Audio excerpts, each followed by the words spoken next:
Good evening. Let me call to order this meeting of the City of Bloomington Plan Commission for August 12th, 2024. Just give you a quick preview of the agenda this evening. We'll have some quick internal housekeeping, and then we'll get to our petitions. There are two petitions that have been tabled, that continue to be tabled. SP 24-22, Cutters Kirkwood 123 LLC, that's 115 East Kirkwood Avenue. As well as ZO 34-23. Those are City of Bloomington Planning and Transportation text amendments to sign standards. Those both continue to be tabled. There is one petition that's been continued to September 9th. That is SP 28-24 and Use 24-07-0057. That is Core Bloomington Lincoln LLC, the property at 216 East 19th Street. There are three petitions that we will hear this evening. DP 17-24, Eric Deckard petitioner, property at 3615 East Post Road. We'll then move on to DP 27-24, petitioner Bill Evans, property at 1030 West Acuff Road. And then finally, ZO 30-24, City of Bloomington petitioner. This is a request for zoning amendments throughout Title 20 of the UDO. Those are the petitions we'll have this evening. Before we get to that, let's begin by calling roll. Enright Randolph. Here. Ballard. Here. Cochran. Here. Korodke. Here. Kinsey. Here. Copper. Here. Smith. Here. Stossberg. Here. Whistler. Here. So we do have a quorum. As a reminder, we do have one remote participant this evening, which means we'll have to do a full roll call vote on every action that we take. First chance to do that will be on the minutes. We have the minutes from July 15th, 2024. Are there any comments, corrections, additions from commissioners? If not, do we have a motion to approve? All right, we have a motion to approve and a second for the minutes. Can we please call the roll? Ballard. Yes. Cochran. Here. Korodke. Yes. Kinsey. Yes. Copper. Yes. Smith. Yes. Stossberg. Yes. Whistler. Yes. All right, the minutes are approved. We'll move on now to reports, resolutions, and communications. Do we have any reports or communications from commissioners? Go ahead, Commissioner Cochran. I serve as the city representative on the County Planning Commission, and just wanted to, property owners, and Tron, if you feel free to chime in if you need to, but the county's getting ready to send out 42,000 postcards because they're getting ready to vote on the county zoning ordinance.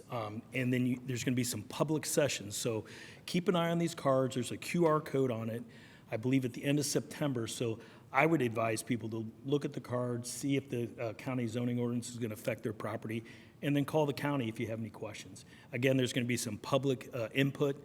Tron, do you have anything to add or anything? The website, I think that's been mentioned throughout these discussion, is Monroe CDO for County Development Ordinance. It's all one word, monroecdo.com. .com I think is pretty important. They'll take you to all the latest information. Also, if you want to know the dates, I don't want to try to guess what date we have set. We just set that at our last meeting, but currently it's one official hearing, and then we may continue it to two other additional hearings. But the main goal is to get everyone there one day if possible, and start conducting the CDO hearings for Monroe County. So when you get those cards, I advise you not to throw them away. Take a look at them, see how it might affect your property. Thank you. Any other reports or communications from commissioners? Any reports from staff? There are no reports. All right. Well, we move right on then to our first petition, which Oh. All right. Our first petition is DP 17-24. And in case that wasn't caught, Commissioner Smith is going to be recusing from this particular hearing. The petitioner is Eric Deckard, property is 3615 East Post Road. I believe Gabriel Holbrow is going to present the case to us. Yes, I'm Gabriel Holbrow, zoning planner in the Planning and Transportation Department, here to present on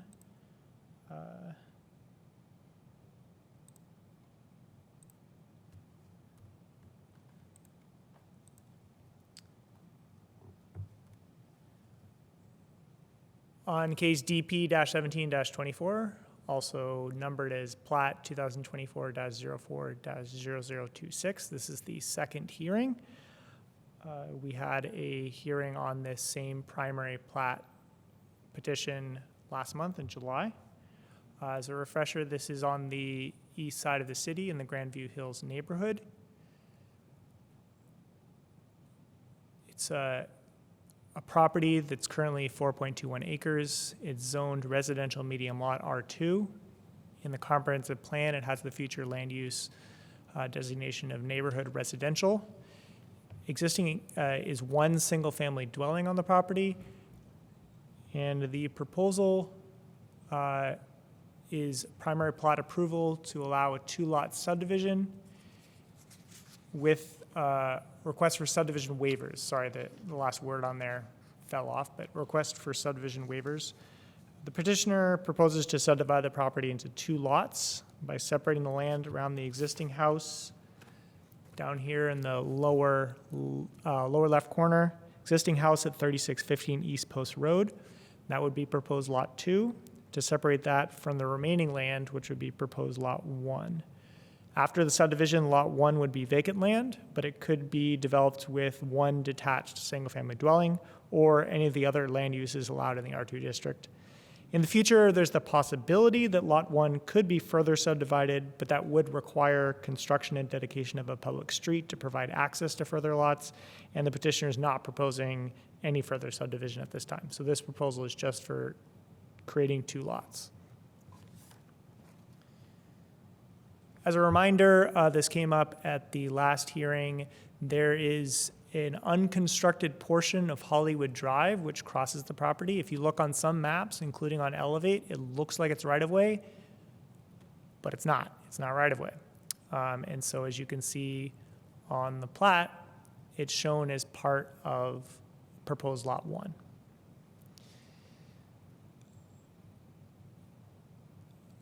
There's an issue of lot width.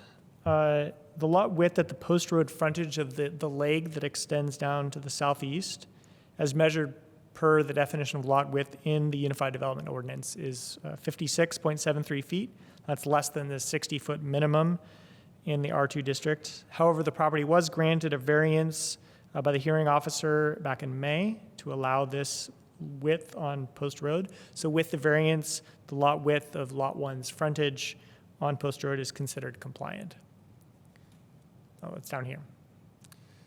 Approved by variance. So some updates since the first hearing. At the first hearing, there were some waivers that had not been formally requested. They are now all formally requested, so we have that on the books. Street trees are now shown on the plot, on the plat.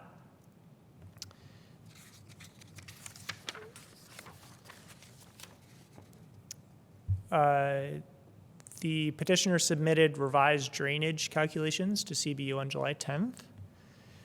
Following the guidance of CBU, as provided in a review response from CBU reviewers. Oh, excuse me, that's incorrect. The updated drainage calculations were submitted to CBU on July 30th, so after the last public hearing. That's incorrect up there on the screen. As of the date of today, as of the day of this hearing, CBU has not yet approved the drainage calculations or drainage plan or easements, nor have CBU provided any review responses to the petitioners. So we don't want to hold up your work, but a condition has been added to require CBU approval of a drainage plan prior to secondary plat approval. To clarify, The current drainage plan is no new drainage improvements. Some new easements for existing features, existing infrastructure, but no new infrastructure for drainage. So that's the plan. If CBU says that's adequate to handle the drainage, then they will sign off on that plan. Another update is that the plat has been revised to clarify references for existing easements and clarify the standards for newly established easements. Staff's recommendation is that all of the easements as shown on this primary plat are compliant with the UDO and are appropriate for the proposed subdivision. Regarding the street trees specifically, what's been added is, here's zooming in on the south end of the plat. We have 10 small street trees. It's labeled as redbud along the frontage of proposed lot 2, and then 2 oaks along the frontage of proposed lot 1. As you'll recall, that leg of lot 1 currently provides vehicle access to the 2 houses on either side of it, and there's proposed to be an access easement to formalize that agreement. And so the oaks are placed sort of the corners there, which is allowed by the UDO, in order to make sure that there's access and sight lines for that driveway there. On to subdivision waivers. There are 6 waivers that are being requested. When considering waivers, the Plan Commission has the authority to grant waivers from the subdivision standards. When considering those waivers, you should consider based on the following criteria: that the granting of the subdivision waiver should not be detrimental to the public safety, health, or general welfare, or injurious to other properties; that the conditions for the subdivision waiver are based on something unique to the property; and the subdivision waiver should not vary the provisions of development standards, comprehensive plan, or transportation plan, except that waivers related to sidewalks and tree plots in the transportation plan may be requested. In this case, they are requesting a waiver to not build a sidewalk that would be required by subdivision standards. So they are requesting that, and that's allowed. So let's go on to that subdivision waiver for the sidewalk. So we're talking about these frontages here along Post Road, one frontage for lot 1 and one frontage for lot 2. The transportation plan would call for a 6-foot sidewalk. The proposal is to not provide a sidewalk. It's fairly simple. There's a proposed finding in the packet that recommends, that's a finding that sets up denying this waiver. So staff's recommending denial of this waiver. The proposed finding is that circumstances unique to the property include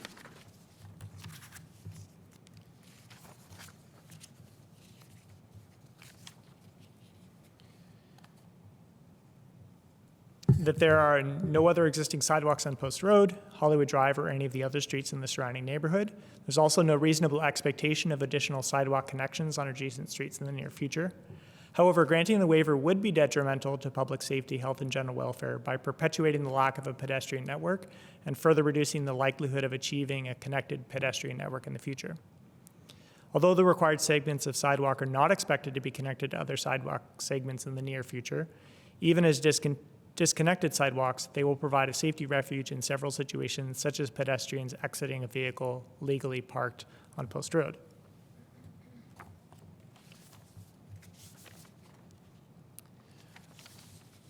Staff did receive a question by email from your fellow Commissioner Hopi Stossberg asking about traffic counts or speed on Post Road. I thought this was an appropriate place to bring it up in the presentation. There are no known traffic counts on Post Road specifically. However, a traffic count was conducted nearby 2 years ago on Grandview Drive at Cary Drive. This is, depending on how you count it, a block or 2 blocks away, same neighborhood. All along Grandview Drive, it was estimated to have 122 average annual daily traffic, that's the AADT. That's very low traffic volume. The peak traffic observed was in the 7 to 8 a.m. hour on a Wednesday morning, which had 6 eastbound vehicles and 14 westbound vehicles within 1 hour. So if you sort of imagine the passage of an hour and how many vehicles go by. There's generally low speeds were observed. The legal speed limit is 25 miles per hour. The mean speed was 19.9, just under 20. That's the mean speed. The median speed was just under 22 miles per hour. The 85th percentile was 28.4 miles per hour. So we're still talking, people who are speeding are still generally under 30 miles an hour. It would be reasonable to assume that traffic counts and speeds on Post Road would be similar. So I hope that answers some of the questions. I'd be happy to try to answer more if you have more when we get to that. Moving on to the other subdivision waivers, there's the parent tract size maximum. In this district, not in this district, for this type of subdivision, the infill subdivision, there's a maximum size of 3 acres. This is 4.21 acres. Staff recommends approving this subdivision waiver with findings that the parent tract is 4.21 acres. The proposed subdivision is most properly classified as an infill subdivision.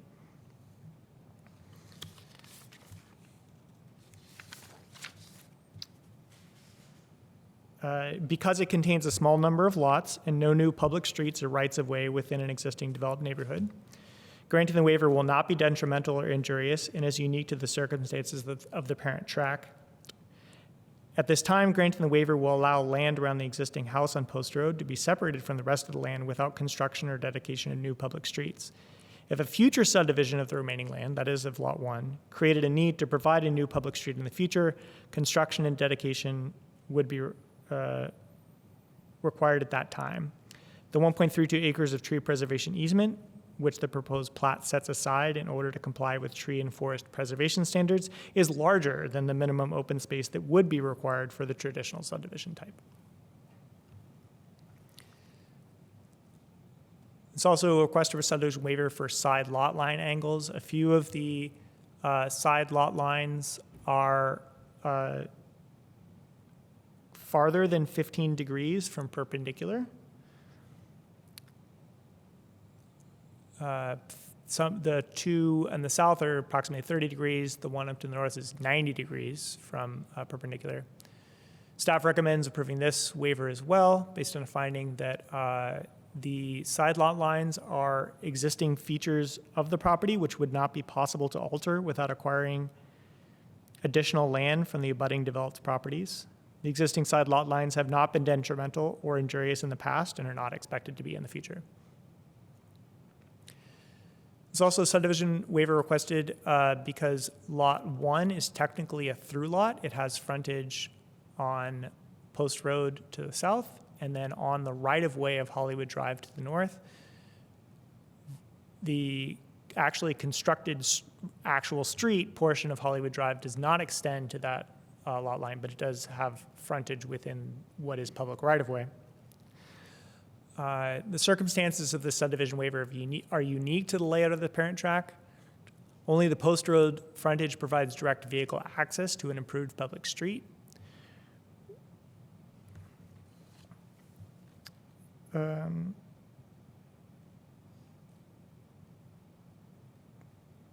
Although proposed Lot 1 meets the definition of a through lot, because it has two frontages and opposite lot lines, it does not share other characteristics of a through lot. So only the Post Road frontage provides direct vehicle access.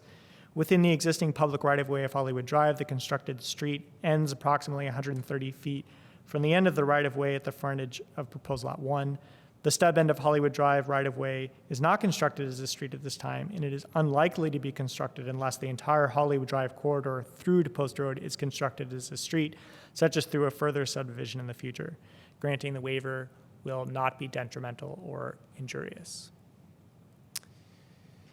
Another requested subdivision waiver is to not create a common area lot for the portion that is put in a tree preservation easement. So the usual subdivision standard is any preserved wooded area is greater than or equal to 1 acre must be placed in a separate common area lot. This is the proposed preservation area is, the tree preservation easement is proposed to be fully on lot 1.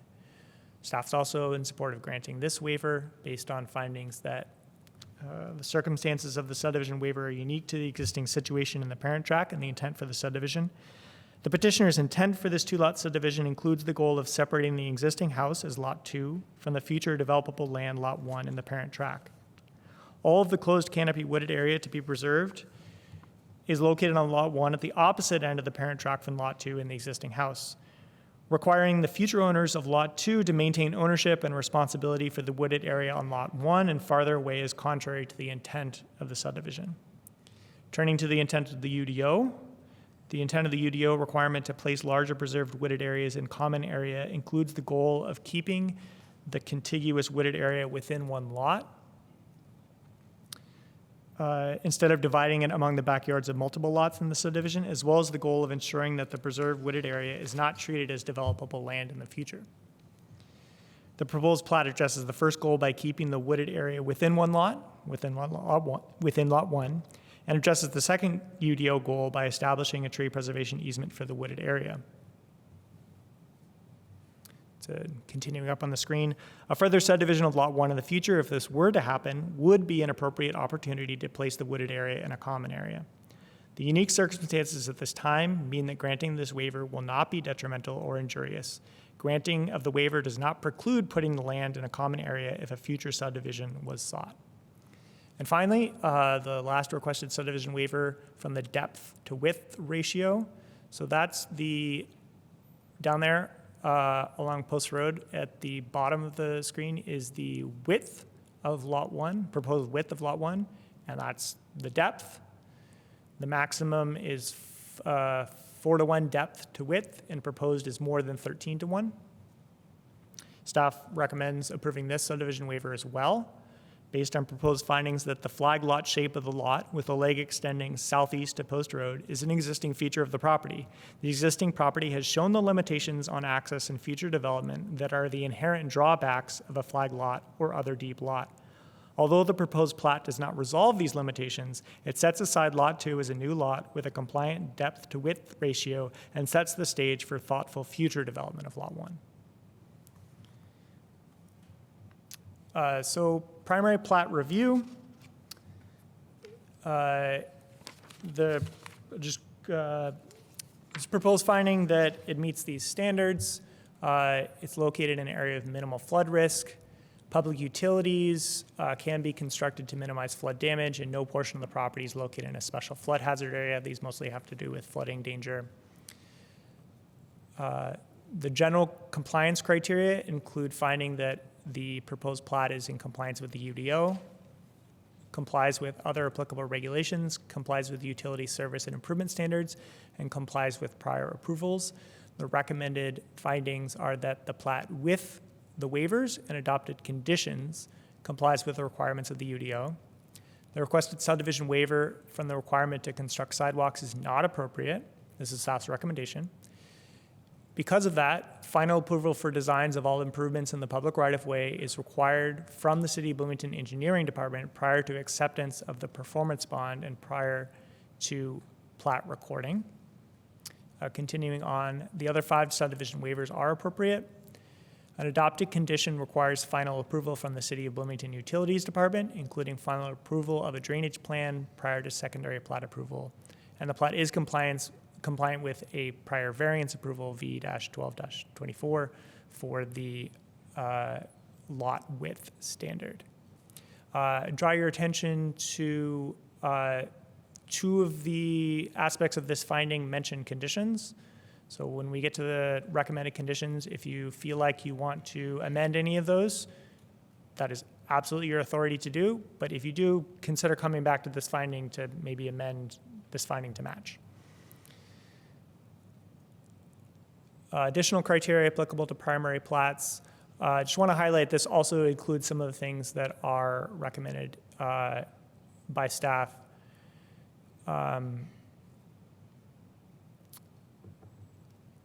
The last point, public facilities for stormwater management shall be as required by the City of Bloomington Utilities Department.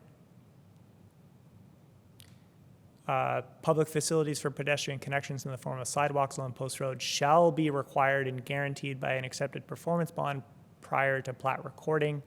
If you're thinking about amending that, come back and look at this finding. As a conclusion, the proposed primary plat with subdivision waivers and adopted conditions complies with the requirements of the UDO. Although the two-lot subdivision will result in a small change, only a small change, it sets the stage for future thoughtful use of this large property within a developed neighborhood. With that, the department recommends that the Plan Commission adopt the proposed findings, deny the sidewalk waiver, and approve the primary plat with all other associated waivers and the following conditions. So there are 3 recommended conditions. The first is with a petition for secondary plat approval, the petitioner shall submit designs for all required improvements in the public right-of-way, including sidewalks, as well as a performance bond estimate to the City of Bloomington Engineering Department for review and approval. This is necessary if sidewalks are necessary. If there are no sidewalks and there are no public improvements, this might not be necessary. Second recommended condition, with a petition for secondary plat approval, the petitioner shall provide a street tree planting plan, either on the proposed secondary plat or with public improvement design plans or on a separate plan sheet that includes measurements of the proposed distance between any public utility lines in the public right-of-way and street tree planting locations in order to ensure compliance with UDO requirements for utility tree separation. This is because what's shown right now appears to be compliant, but it's a little unclear, and once they get into the specific designs, recommend this condition to just make sure that the tree plantings end up being compliant. And finally, recommend a condition that final approval by the City of Bloomington Utilities Department of utility and drainage easements shown in the plat and of a drainage plan for the subdivision is required prior to secondary plat approval. With that, that's the staff's presentation on that. I hope that answered a lot of your questions. If you have more, I'd be happy to try to address them. Is there a representative of the petitioner who would like to present tonight as well?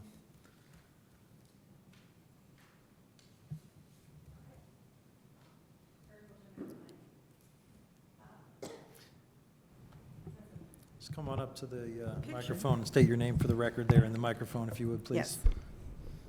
Sherry Myers, 3615 East Post Road. Is that enough? And Eric has some pictures of the property that he said he could put up on the screen for me.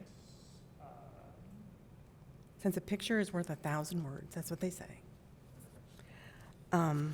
While he's doing that, at the bottom of page 9, it reads, granting a waiver would be detrimental to the public safety, health, and general welfare by perpetrating the lack of a pedestrian network and further reducing the likelihood of achieving a connected pedestrian network in the future. Although the required segments of sidewalk are not expected to connect to other sidewalk segments in the near future, even as disconnected sidewalks, they will provide a safety refuge in several situations, such as pedestrians exiting a vehicle legally parked on Post Road. Nobody exiting from a legally parked car on Post Road will be helped by a sidewalk, as there is an immediate drainage ditch. Okay, so you get out of the car, step down into a ditch. So if you're going to put a sidewalk there, you're going to have to fill in the drainage ditch. We don't have water drainage for, this is an old neighborhood. So that ditch is for rain. That's it. So you take that away. If you put concrete over it, I guess you'd build a ditch behind it, but I don't know. But you can see there that there is a ditch in front of that tree. That's where the drainage ditch is. It starts immediately at the end of the street. So you go down into the ditch. That's for the water when it rains. The tree on the right, the large evergreen tree, is on the street pretty much. The tree next to it would have to be cut down also. And then there's another one there. That's the one that'll have to be cut down near the street, but there's another one this one's on the west side of the property. That one would also have to be cut down if we put these 3 big healthy trees. And I don't know where you're going to put the sidewalk because of the drainage ditch. You'll have to go way back, either fill in the drainage ditch. That's not possible, that's not logical. And then put the sidewalk, maybe you can see where the little pink flag is. But anyway, you'll have to put it way up in the yard, the sidewalk. So even then, nobody's going to be helped getting out of a car.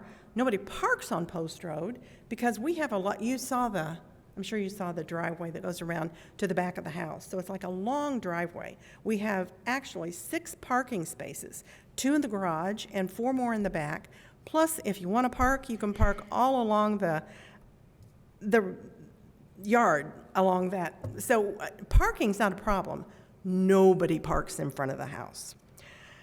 So, and it says safety refuge in several situations. So if that's not one of them, what would another one be? I can't think of any other. There are no streets. He gave you I think it was on Cary Drive, was it? Grandview Drive. Grandview. Grandview and Cary, okay. So this is a street where everybody walks all the time, and nobody exceeds the speed limit. The police chief and his wife, the judge, live in our neighborhood. They walk there regularly. We all walk there. Nobody speeds, trust me. Maybe it's because of him, I don't know. I guess mostly it would be cutting down those gorgeous old trees and sticking up a bunch of twigs that won't be anything for several years. The cost of cutting down those trees, because we've cut one down before that's a little bit further back, is over $3,000 to cut a tree down that big. So we're saying $3,000.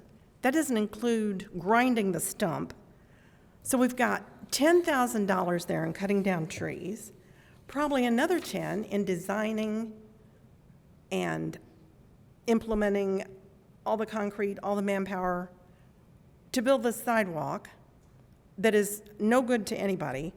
My neighbors are just incredulous, but I told them just be real quiet, don't make anybody mad, because hopefully it won't have to happen. But where will the rainwater go? Why are we cutting down these great trees? Why do I have to put twigs up in the front yard? The house was built in 1827. It's a very old house. It was added on to in 1950, but even that's a long time ago. So we've done a lot to the house. The house is gorgeous. The neighborhood's very nice, quiet neighborhood. I respectfully ask that the committee re-examine this, and please don't make us put sidewalks and more trees in front of the house. So that is what I have to say. Eric?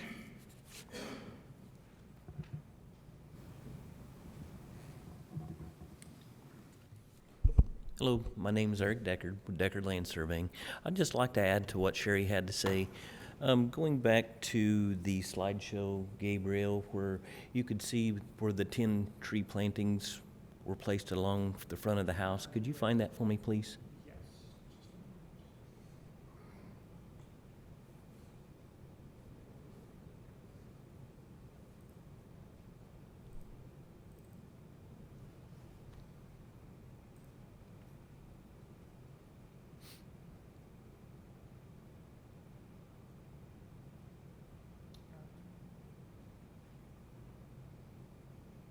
Is this what you're looking for? Yes, thank you. So as you've seen in the pictures that Sherry was showing you, with respect to the two evergreen trees as well as the large deciduous tree that was in the middle of the property there, those trees' locations are very close to the property line, or what would be the dedicated right-of-way line, where you see that the 10 proposed trees are to be planted at.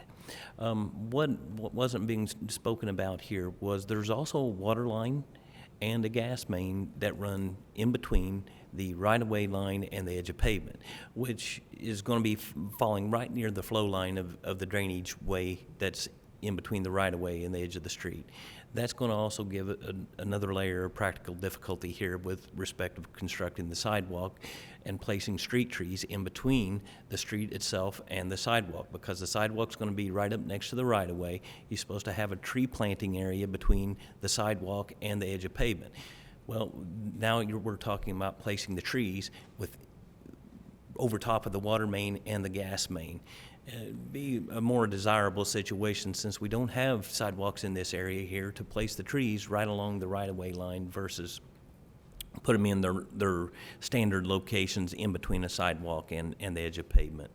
It'd also be noteworthy to mention that all of these lots in here have been previously platted. It's going to require additional right-of-way dedication or purchases in order to construct connectivity through this neighborhood, or it would require eminent domain if you was to have somebody that was unwilling to sell.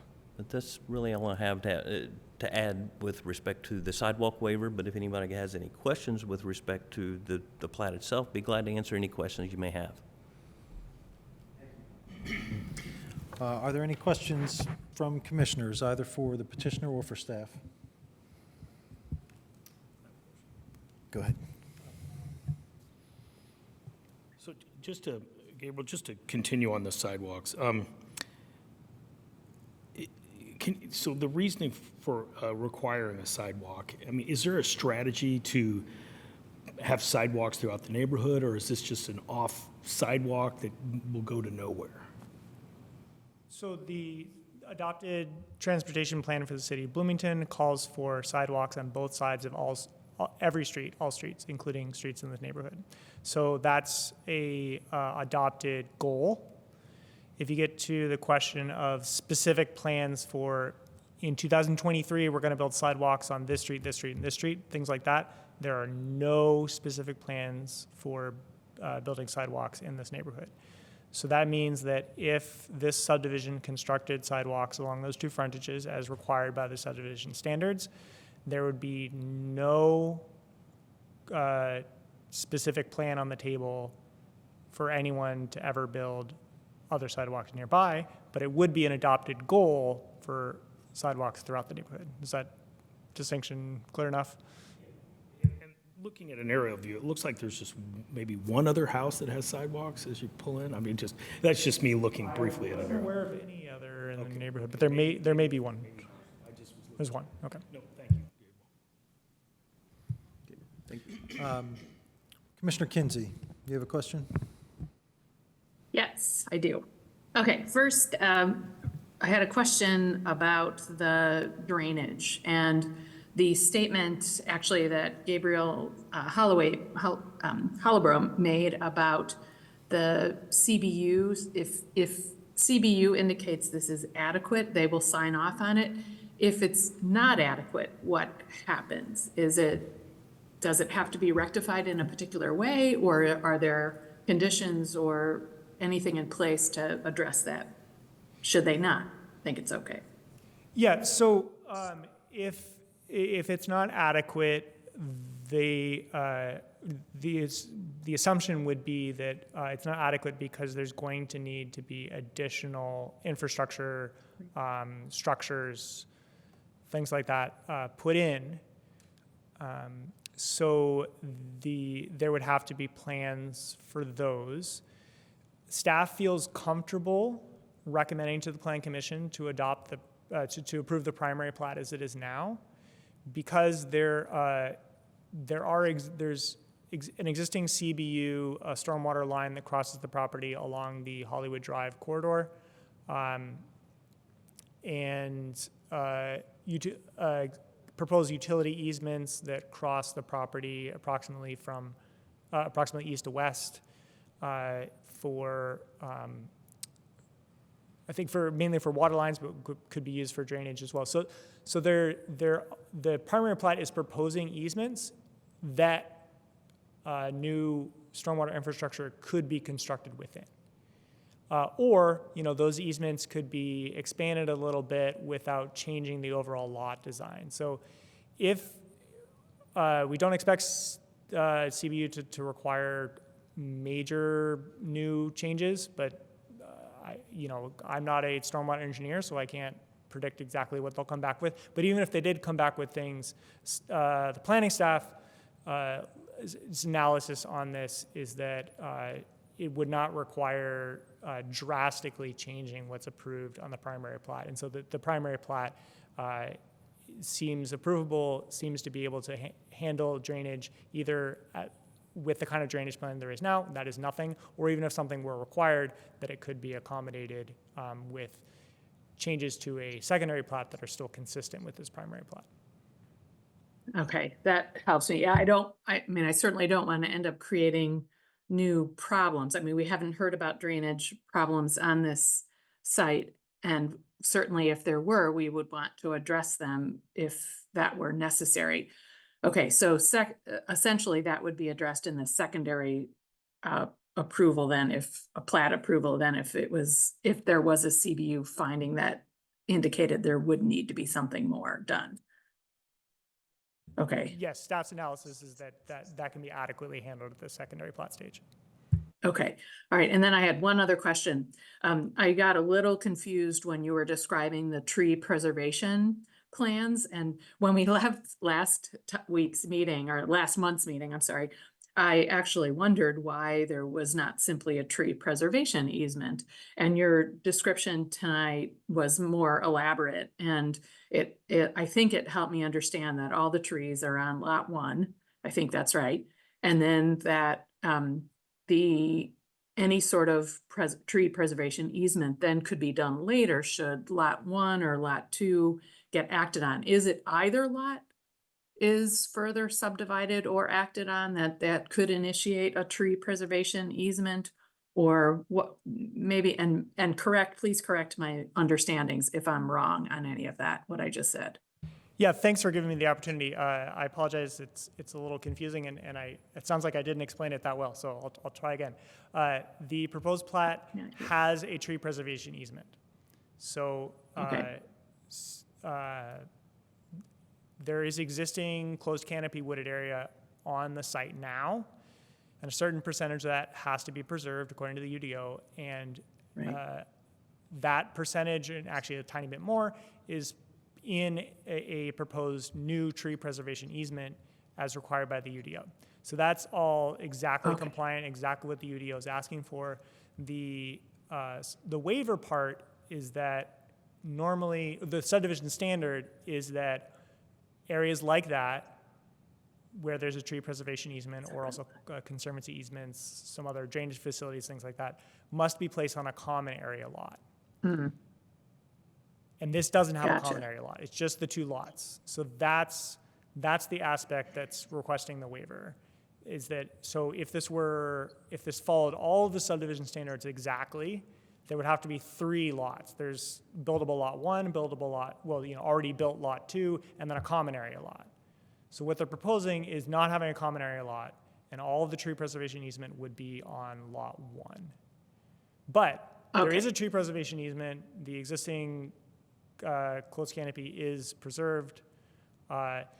If there were a future subdivision of lot 1, there would already be this recorded tree preservation easement. It would just be that they would then, a future subdivision would have to place that into a common area. If there were a future subdivision of lot 2, first of all, that would involve demolishing the existing house. I think that's nobody's considering that right now. But theoretically, if someone wanted to do that, there's no closed canopy on proposed lot 2, so there wouldn't be any closed canopy that would have to be preserved. So that wouldn't be an issue. Okay, thank you for clarifying that. So this is satisfying then the requirements. It's just that for tree preservation, but just that it's not on a common area lot 3. And maybe I should ask then, what's the rationale? Is it just that there's no desire to create a lot 3, or does it cost extra to create a lot 3? I guess why not just do that now? I would defer to the petitioner mainly, but I would say that it appears that one of the main intents of this subdivision is really to separate off the existing house from the rest of the property, and then tying that house to this tree area, because the common area lot would then, there would be joint responsibility for maintaining it among all the properties of the subdivision. It's in a typical subdivision, you've got, we'll see one later tonight. You've got a lot of lots and some common areas that are managed by an HOA or some other structure that's set up so all the lots share in caring for it. With this two-lot subdivision, it seems like part of the intent is to really separate off the house. So that can just be it could just be like all the other houses in the neighborhood, and then there's this other unique lot that someone could try to develop. So I think one of the reasons is the intent to sort of have this separation, and a common area lot would keep tying it to this part of the property that's nowhere near where the house is. I don't know if the petitioners want to add anything to that.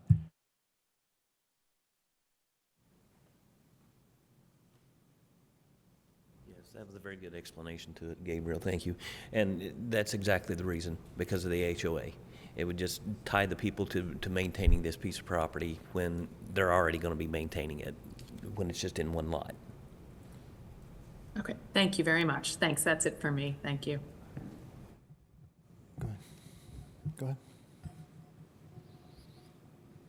I wanted to follow up with the sidewalk waiver, and then I guess the drainage ditch there, is that a drainage ditch? Was that confirmed that that is a drainage ditch? I mean, I'm able to look at some contours. There is a depression. I'm able to look at a street view. I kind of see that there is, it looks like maybe a 2-foot drop at the most. But my real question is, how does that impact CBU? And if we're asking for them to build a sidewalk, do we have to then set that back behind the drainage ditch? Do they need to fill in the drainage ditch and then put in a culvert? There's a lot of uncertainty there. I'm just, for everyone that may not know, I'm very passionate about connecting sidewalks and building out that infrastructure. But looking here, I mean, there's a lot of lack of sidewalks, and piecemealing it might be our only real approach, but I think we would have to wait for like a lot of projects for that connectivity to work. And the closest thing we have is to Smith Road on Post Road that kind of provides some sidewalk connectivity. So that's why I'm asking that question, is because I'm kind of really curious about the full impact if that is a drainage ditch that CBU maintains. That's a good question. I don't want to prolong this to another meeting by any means, but that could make more practical difficulties for the property owner. I'm not sure who maintains it. It appears to be within public right-of-way.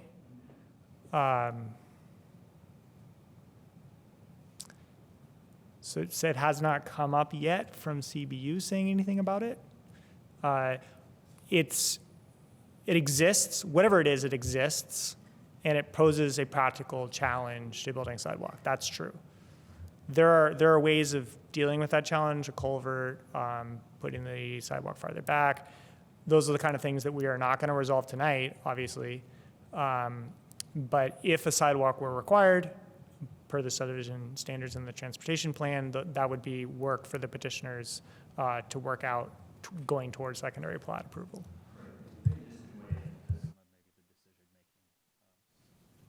For my colleagues. I do have another additional question, I guess. It looks like they're still declaring the ingress-egress easement here. I see that on the plat, but planning is asking for the petitioner to not have a common space and put that all on Lot 1, and seeing a easement split that essentially what would feel like 2 lots is kind of interesting. And outside, and this is, I guess, to you, Mr. Deckard, outside of what was suggested by a quick deed claim or something to that, is there any other ways to navigate this if it was looking like this isn't needed for a ingress-egress easement to finish the Hollywood Drive?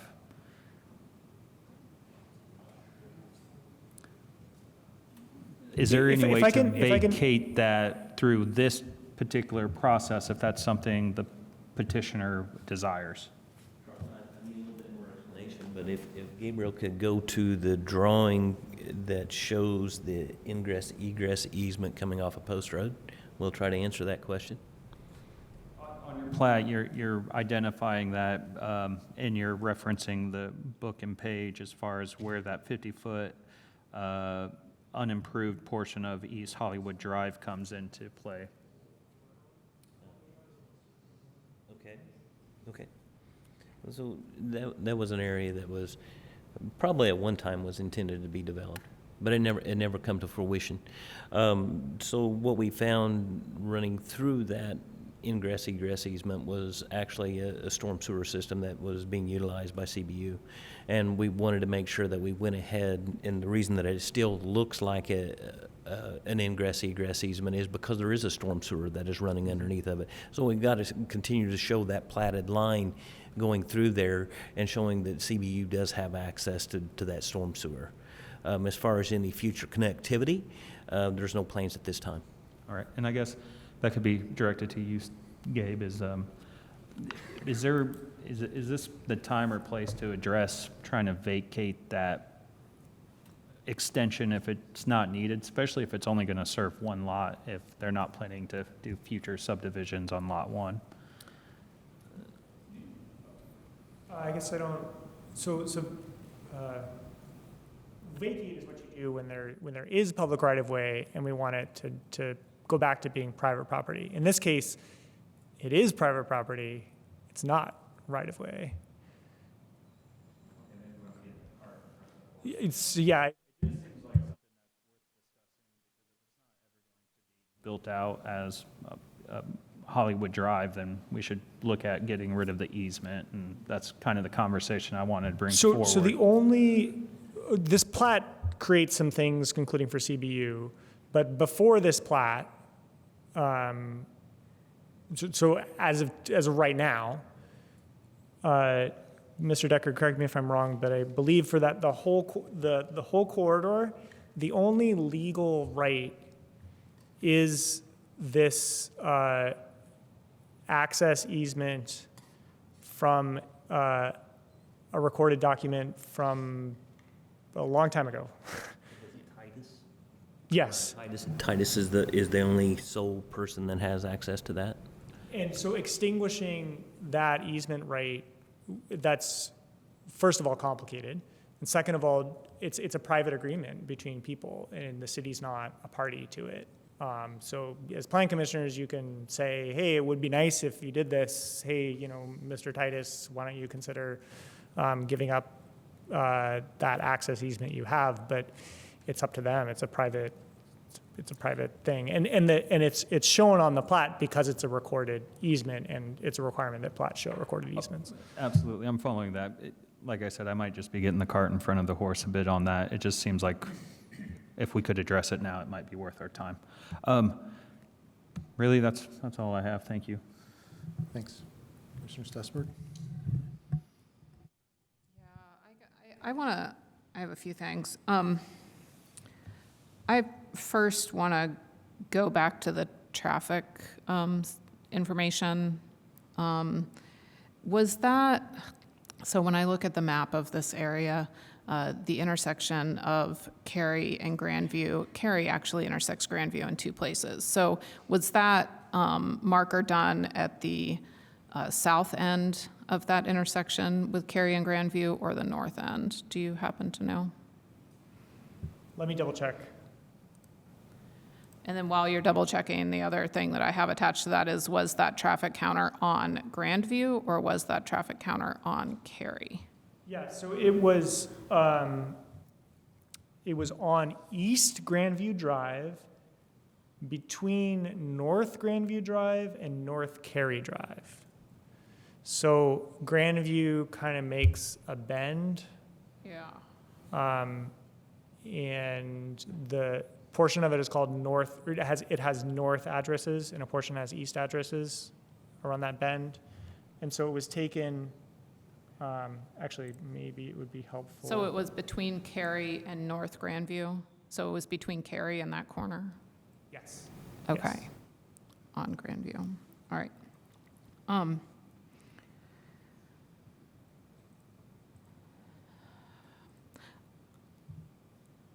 I'm trying to make sure that I ask questions and not make statements right now. So if people are wondering, like, why is she hesitating? It's because I have questions and I have statements, and I want to make sure that they make sense. And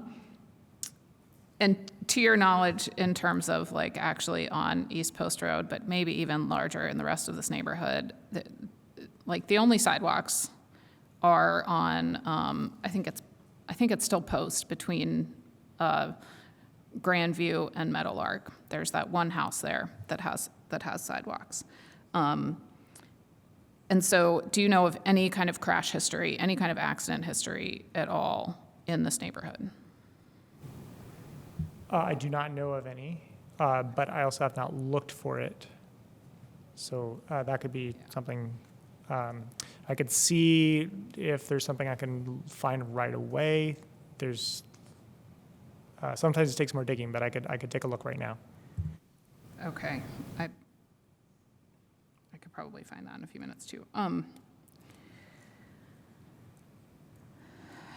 then I guess I just want to ask, like, so in the sidewalk analysis that you did, and you were like, well, a lack of sidewalk would be a detriment to public safety, but there are not sidewalks in basically that entire neighborhood except for that little bit. And I'm pretty sure that there's very little to no crash data in that area, though I might be able to find that pretty quickly, or you might be able to as well. There was another statement that you had up there that was like, well, nothing like that has happened so far. It hasn't been detrimental so far, so we don't think it's going to be detrimental in the future. And I guess I'm kind of like, well, what makes you think that not having a sidewalk here is then going to be like more detrimental in the future than it has been in the past 50 years or more, in terms of like there's never been a sidewalk there? And I also am a sidewalk advocate, but I also hate sidewalks to nowhere. And I'm looking at the rest of the street and I'm going like, this is, I mean, there's like a hedge that it's going to run into on the east side. And I've walked this neighborhood extensively, and for lack of any kind of other evidence about crash data, about reports for close calls, about any of that kind of stuff, I'm having a hard time requiring this kind of investment without any kind of evidence that there's high speeds, that there's high traffic volume, that there's crash data, any of that kind of stuff. So I guess I'm asking you to defend that a little bit more, that in the future it might be a safety issue. To start with, I took a look at some crash data that we have access to in the planning department, which is not the full stuff, and I'm not sure of that. I believe it goes back to 2018. There are crashes reported on 10th Street, the State Route 45 to the north, and along Smith Road to the east. But within the Granville Hills neighborhood, there's nothing showing up. So that suggests that there have been no reported crashes within the past 5-6 years. As far as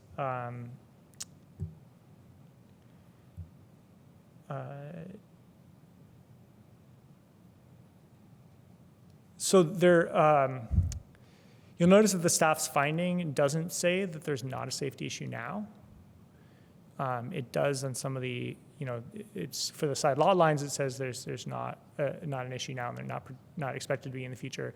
For the sidewalk, staff finding does not say that there's not an issue now. And lack of crash data, generally speaking, can mean that it's safe, or it can mean that it's discouraging people from using it.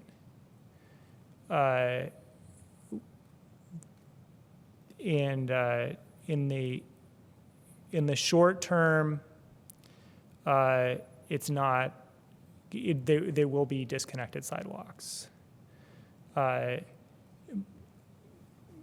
when we look at the adopted goal of having sidewalks throughout the city on all streets, if we're going to achieve that goal, we have to make progress toward that goal. And if we're not going to achieve that goal, maybe it shouldn't be a goal.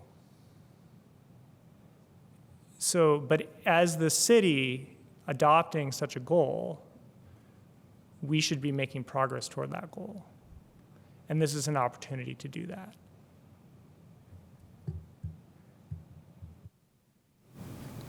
Okay. Oh, sure. So just on that point, the way you stated this in the proposed finding is that granting the waiver would be detrimental to public safety, health, and general welfare by perpetuating the lack of a pedestrian network and further reducing the likelihood of achieving a connected pedestrian network in the future. Would you not say the same thing about any sidewalk waiver anywhere? I mean, anytime we say you don't have to build a sidewalk, that statement is true.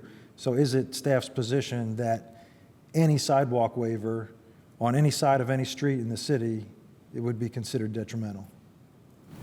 That's our starting point, for sure. And if you look historically, I haven't run the tabulations right now, but usually this may be the first time the Plan Commission has addressed this particular issue. Usually it's in a situation where a variance is the relief that can be sought, and so it's the Board of Zoning Appeals that looks at it. And the Board of Zoning Appeals has historically granted determinate sidewalk variances.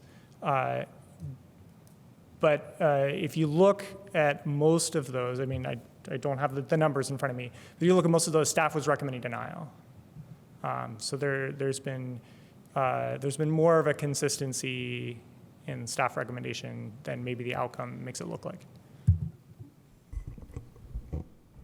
Sorry, Development Services Manager Jackie Scanlon. I just want to echo or try to give a little synopsis of what Gabriel's saying. So basically, you've only been allowed to request waivers for subdivision sidewalk requirement for like a very short amount of time. I was trying to look quickly, but it was either a year or 2 years. We didn't even used to let you ask. It was like, if you're doing a subdivision, you're building a sidewalk. And then we saw, situations where we thought, okay, maybe the asking is important because in some situations there will be, characteristics of the property that make that virtually impossible. But for us, like Gabriel said, the base position is we want sidewalks. That's what all of our guiding documents say. That's what the UDO says. So that's the part we start at.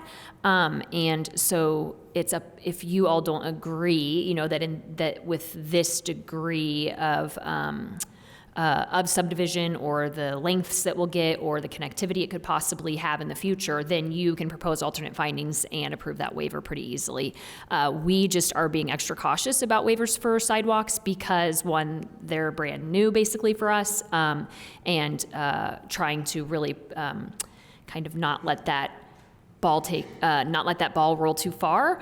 When Gabriel's talking about variances, so we used to require sidewalks every time you built a new house, no matter what. So that's like what Ms. Stossberg is talking about, sidewalks to nowhere. In about 2017, we changed that rule so that it's only if you meet certain requirements. So we've already kind of rolled back that requirement in the last however long ago that was, 7 or 8 years, and then again in one of our recent updates to make it possible for people to be able to request and to have less people have to do sidewalks. But for us, we kind of are still, as a department, drawing the line. If you're doing a subdivision and it seems physically possible, we aren't going to recommend a waiver, but we know that Plan Commission or Plat Committee, if they're the ones seeing the subdivision, can, take into consideration maybe more than we have, the trees and the ditch and those things, and use those as findings and grant that waiver. Thank you. Thank you for that. Did you have more questions? I had a question about the trees as well. So right now, the petitioner highlighted that there are those 3 large trees there. Do those trees not count as street trees at all? They absolutely count if they're within the proposed newly dedicated right-of-way. The plat does not identify those trees and was proposing other street trees, which they're allowed to do. If they want to count those trees, they should count them. One of the reasons that staff wants to recommend specifically having a tree planting plan is to give the petitioner a second chance to consider whether to count those trees as street trees, instead of, recognizing, I'm not sure if maybe it was a white oak or something, the large deciduous tree there, instead of having a little, 2 little red buds, if we can count that tree and have that, become part of the city's responsibility to maintain, that would be a great outcome. So staff would love it if those end up being street trees. But so far, the petitioner is not showing those, so that's why.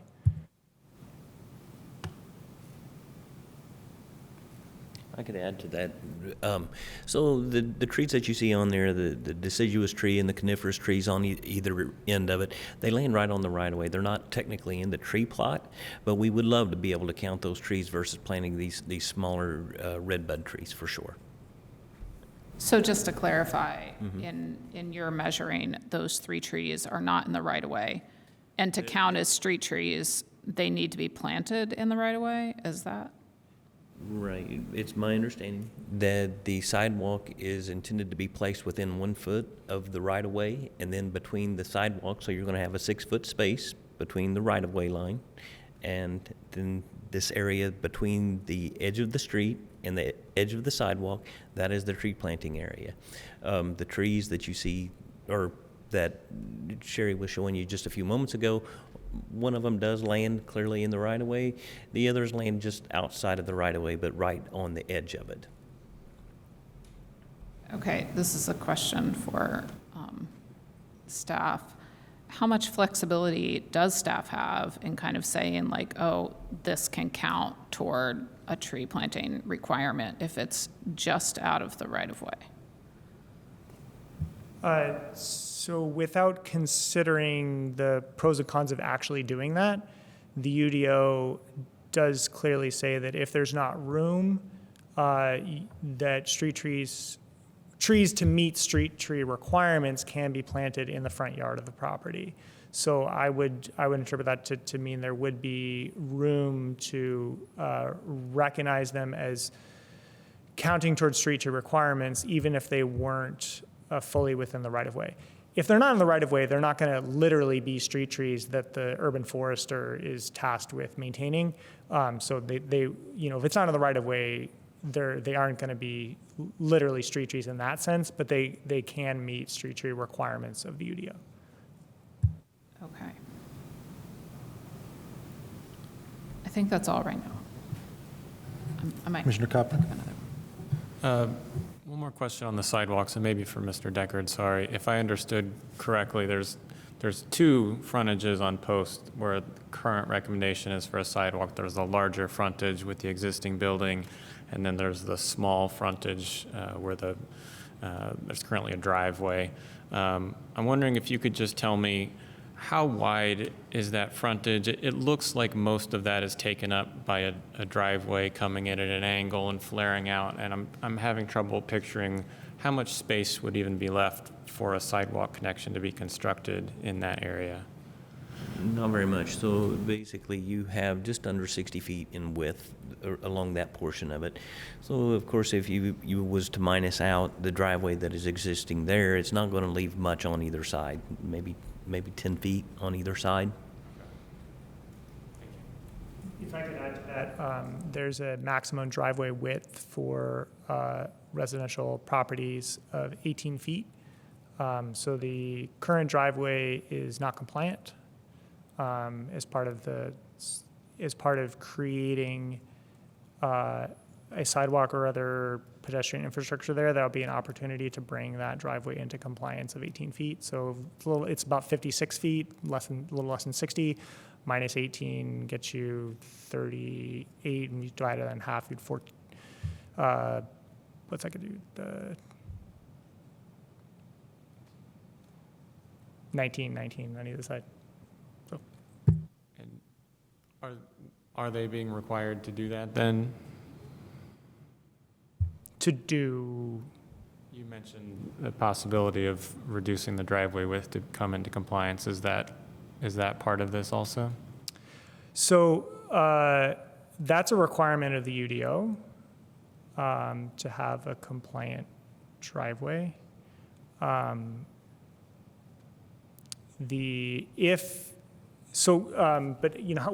what defines what a driveway is? So if there were a sidewalk there with a cut in it, it would be very clear, and that would be an opportunity to sort of define it. If no sidewalk is required, as of tonight, I'm not sure how we'd go about getting compliance for it, because I'm not sure how we'd go about saying exactly how wide that driveway is to begin with. Maybe another kind of related, if if the other larger property that's being divided off develops in the future, there was mention that there would be some road connection required. Is it likely that would come through this area? Sumptuous, but yeah, I mean, it would make sense in one aspect or design concept that you could have connectivity there, for sure. And then if that happened, it would require rebuilding an intersection there, and all of that, those short sidewalk bits would be coming out anyway. Is that likely? You would have to make the connectivity and bring it up to the standards, yes. Yeah. Okay, thank you. Any other questions from commissioners? I spent some time over here looking at sorry, let me just grab this real quick, and this could be helpful. I just sent Hopi an email because it was to her question, but I'll share with the rest of the group. Based off of the City of Bloomington's transportation plan crash info. So this is an older plan. I want to say 2017 or 18. I'll click on the link and give you the actual date. Looks about 2018. There's some crash data, and in that particular area, they kind of do buffers, a heat map. So there's only one thing I can notice, and it's a motor vehicle bicycle crash density report, and it looks like there was an incident there, but there's been no real fatalities in that area, and then nothing with a motor vehicle and a pedestrian crash as far as their density data goes. And these are the years of 2010 through 2015. So. Thanks. So let me pose a hypothetical question to staff, and I don't know if legal wants to weigh in on this, but if it were the desire of the commission to grant that sidewalk waiver, obviously we need to update the proposed finding, and I think that could be simply done by just removing the second, the last two sentences of the sidewalk finding. What else would have to be done in terms of an amendment if we wanted to grant that waiver tonight? So nothing else would have to be done, but staff would recommend another condition following the general kind of condition that are attached to determinate sidewalk variances, essentially to require recording of a zoning commitment stating that future installation of the sidewalk might be required. So an example of a situation where a future sidewalk might be required is if the city comes through and decides, hey, we want to build sidewalks on Post Road, and these properties would have to contribute at least financially for the amount that would go there, or if a new building.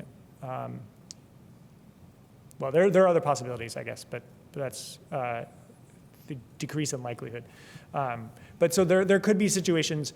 So the reason why those kind of determinate sidewalk variances, to go on a little bit of a tangent, is because a variance is forever and says there's something about this property, meaning you don't ever have to comply. And with the determinate sidewalk variance, the determinate part is the time period is determinate. We want to say, well, based on what's going on right now, you don't have to comply. But maybe in the future, we don't want to say you never have to build a sidewalk. And I think a similar principle applies here. If you're interested in granting a subdivision waiver to not build a sidewalk based on what's going on here right now, I think you can make findings that support that. But if there's more development in the neighborhood, there's a further subdivision, other situations come into play, it might become not only desirable but feasible and logical to put in a sidewalk. So we would encourage a condition requiring a zoning variance to say that you don't have to build a sidewalk with this subdivision, but you might be required to in the future. And by recording that, it would make sure that all future owners would also know about that requirement. Yeah.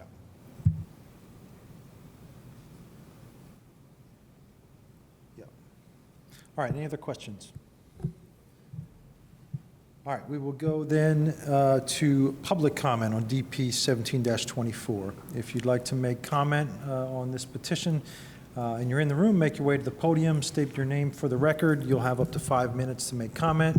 If you are joining us online, click on the reactions button, click on raise hand, or send a chat message to, Jackie, are you the host? Okay, so send a message to the host, Jackie Scanlon, and we will recognize you when it is your turn to speak. Thank you. Go ahead. Hi there. I'm Trenton Feuerbach. We're neighbors of Sherry. And wow, I think we're missing a whole lot that's going on here with this property. This house was built in 1827. To put a sidewalk in front of a historical home, the original outpost of this whole area, it just, I see all this effort to, you know, have these historical definitions, determinations on neighborhoods. Our neighborhood doesn't have that, but this house is historical. The idea of putting sidewalks in front of it is offensive. It's downright offensive. This is a home that is said to be part of the Underground Railroad. And the history there is just fine as it is. The trees are just fine. Why are we wanting to rip out history? You know, I'm fine with them dividing the property, but I mean, I'm surprised that nobody from either side is bringing this up, that this is a truly historical property. The reason it's called Post Road is because it's an outpost. It's the original place where people in the area came to get their mail. So, you know, I know it's part of Grandview Hills now, it's just another house in the neighborhood, but there's significance here. And I don't see why we would want sidewalks in the neighborhood anyway. I can tell you the consensus that we see continually on the mailing list for the neighborhood is no speed bumps, no sidewalks.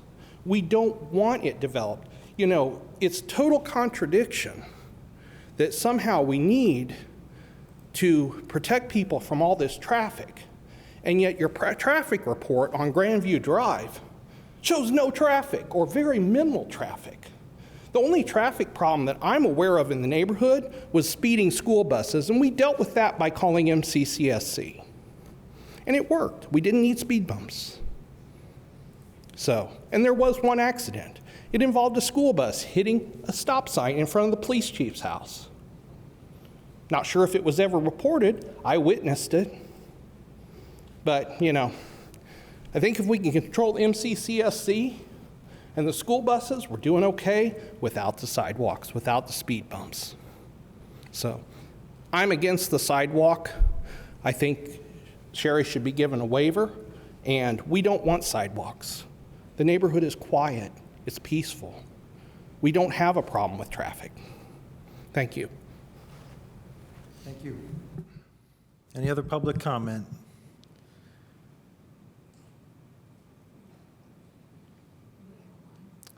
We have one online.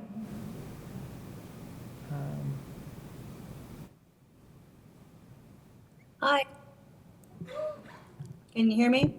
Yes, go ahead, say your name for the record.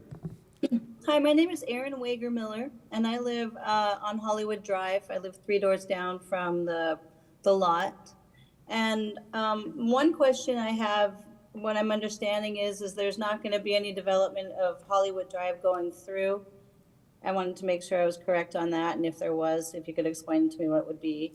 And then also, I'd like to concur about the sidewalk. I don't know, that it just seems like a kind of a strange place to put a sidewalk. I do understand the goal of having sidewalks and having places be walkable, but we're already very walkable anyway. And also with the trees, those trees would just obstruct the beauty of that house. I mean, we all just love walking past that house and seeing how beautiful it is. So what it's worth, that's my 2 cents of living in this neighborhood. So I would like to know though about the impact of this side, Hollywood Drive, if that's going to be going through and if I understand that's not going to be impacted. I'm done. Thank you. Any other public comments?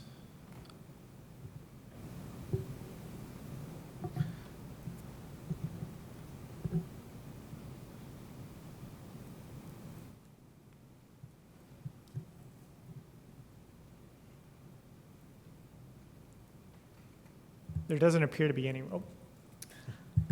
Hello, am I on the right one here? My name is Sandra Tokarski. I live at 625 North Stats Drive.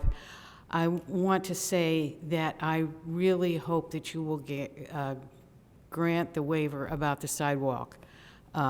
It seems to me sometimes we have to look at common sense and look at the neighborhood and the quality of the neighborhood there. And I hope you will very carefully consider, we don't need a sidewalk for this long on Post Road. But thank you. Thank you.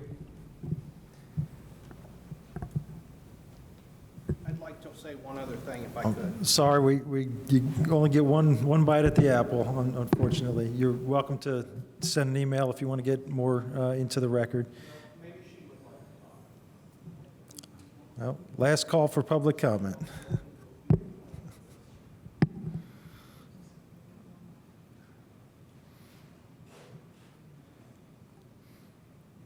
I'm Sarah Feuerbach, and I live on the corner of Stats and Hollywood Drive. We purchased our house in 1985. I was a friend of Jim Stats, I believe his name was. We went through the lot lines and stuff together, so I know kind of where ours was just by talking to him. We are just not interested in having the road continue down through there. We like the privacy of that. It wasn't meant as a public road. It was never meant as a public road. It was for his tractors, for his farm equipment that he used. There was a round barn that sat in the field right next to us that burned down, that he had and was there for years. There's a spring down on the end of the street where Mr. Titus lives, and it's just a very nice neighborhood. I found the house, and I loved it. I wanted to move there, and I'm glad I did, and we've lived there ever since. So that's all I have to say. Thank you. Any other public comment? No more online, Gabriel? All right, very good. We are then back to the commission for any additional questions.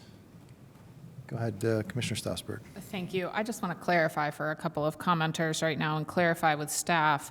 On Google Maps, it appears as though Hollywood Drive has public right-of-way connecting one end to the other. But in actuality, that public right-of-way does not exist, correct? That is exactly correct. Google Maps So- shows it, but it doesn't exist. So there is no plan now to connect those two pieces? Yeah, one of the places such a plan could show up would be in the transportation plan as a new connection, and this is not shown as a new connection in the transportation plan. Okay, and if the city wanted to do that, then they would have to acquire property for a right-of-way? If the city unilaterally wanted to do it, well, no, yes, the city would have to acquire property, would have to acquire right-of-way, yes, Because that's the correct. city does not currently have that right-of-way? That's exactly correct, yes. Okay, I hope that that helps the folks who were concerned about Hollywood Drive connecting through, and Google Maps just isn't really accurate with that connection.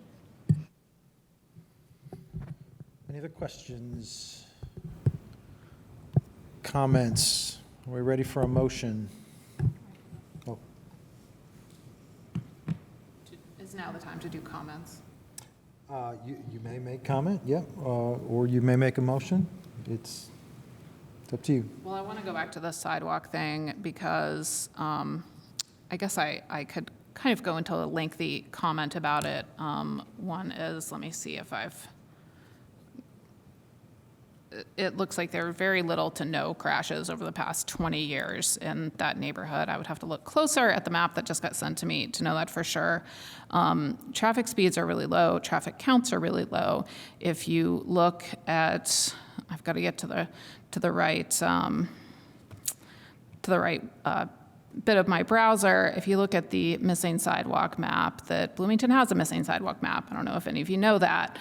It is used to then help the sidewalk committee on council prioritize which sidewalks to build, which gaps to fill. And the area over in Grandview is a very low priority sidewalk network to create. And I have a really, really hard time saying, hey, put this random sidewalk in the middle of this neighborhood where it's incredibly unlikely that there would ever be enough money to give priority to a sidewalk in that area. I have a really, really hard time with that, okay? I don't like sidewalks to nowhere. I appreciated the woman who said use some common sense about this area right now. If traffic speeds were high, I would say, yeah, maybe we need to do that. If it was a higher priority place, either because of location and how near it was to amenities and how walkable it was, then I would say, yeah, I think that that's maybe more important. Or if it was clearly a safety issue, if it was along Smith Road has a real traffic issue. If it was along 10th Street, real issues there, okay? And there are lots of other places in Bloomington that I could cite and go, yeah, that's a higher priority place simply because of safety reasons, and I just cannot see that in this location. So I would like to personally grant that waiver, and I would like to make sure that we do have that sentence in there and that condition as staff recommended, if others agree on this dais, to put it in there as maybe it will be required in the future if that neighborhood gets some attention. I do also think that that ditch is an issue. I don't think that that ditch is maintained by CBU, but it looks an awful lot like a lot of ditches I live over there on the east side, and all of those ditches look the same. It is not practical to plant trees in those ditches. I really want that tree line to be looked at in terms of how that can make sense in terms of those 3 existing trees that are there. There is quite a gap, probably where the petitioner mentioned taking down a tree at some point, where, putting some trees in there to make sure to account for that in the UDO and the requirements there, I think would be good. I don't know how that manages with the public easement, and I don't know that we can deal with that tonight except by trusting that as we firm up that platting process and get that on. I'm not sure in terms of space if it makes sense to plant 10 little red buds in the ditch because it will be a drainage issue. I guess that's my statement. So I'm in favor of granting this and granting that sidewalk waiver, but putting that note in and also encouraging y'all to figure out the street tree thing. And hopefully that can still be done. Thank you. Commissioner Kinsey. I am just wanted to both raise a question and make a statement about the sidewalk waiver. I am definitely in favor of trying to create sidewalks where they don't currently exist, and really appreciate the perspective that Jackie Scanlon and Gabriel Calaboro indicated the UDO's position on the importance of continuity. I also understand the unique conditions of this property. And I just wonder if we would entertain the proposed variation on what the staff is indicating could be a condition. And to me, I just wonder why we don't start with creating a position that is about a determinate sidewalk variance. To me, that seems like it allows both the future responsibility for putting in a sidewalk without requiring it now when the conditions definitely don't seem optimal for a sidewalk. And I just wonder if something like what is suggested as I'll just call it an alternative in here, that we would adopt an alternative finding for this waiver and would put in this determinate sidewalk variance. Is that, was this just invented recently, and would there be some value in adopting that now as a model for how we might go forward with some other properties that will inevitably come up that would still give us a little more space and opportunity to create sidewalks without cutting it off and granting a variance that can't be changed later? I believe that was a question directed at staff. Yes. I think the question is maybe asking for a little explanation of the difference between a waiver and a variance. And I think I heard you say earlier that that a variance is forever, a waiver is not. A waiver is not. A waiver is for this subdivision. So the need for such a condition is less in this case, because there'd be less of an assumption that it carries forward to future things. Even so, we as staff feel that it would be helpful to have that on there, helpful for the current property owner and future property owners to know what the possibilities are, helpful for the Planning Commission to put in writing and on record, and literally it gets recorded that this is how we're granting this waiver, that we're granting it for this particular petition, and in the future there might be a situation where sidewalk would be required. So it's less necessary than in the case of a variance, because this is a subdivision approval, and subdivision approval approves the subdivision. It doesn't carry forward in the future in the same way that a variance does. But it would be, I think it would be helpful to put the Commission's views on record and make sure everyone knows that there's a possibility in the future. All right. Any other questions, comments? We ready for a motion? If I could actually to add about the condition for the sidewalk, in the staff report, it was on page 5 of the packet. There's a possible condition to use. In that condition, it says, prior to approval of the secondary plat, the property owner shall record a zoning commitment, et cetera, et cetera, et cetera. So the timing, as stated in the condition, is prior to approval of the secondary plat.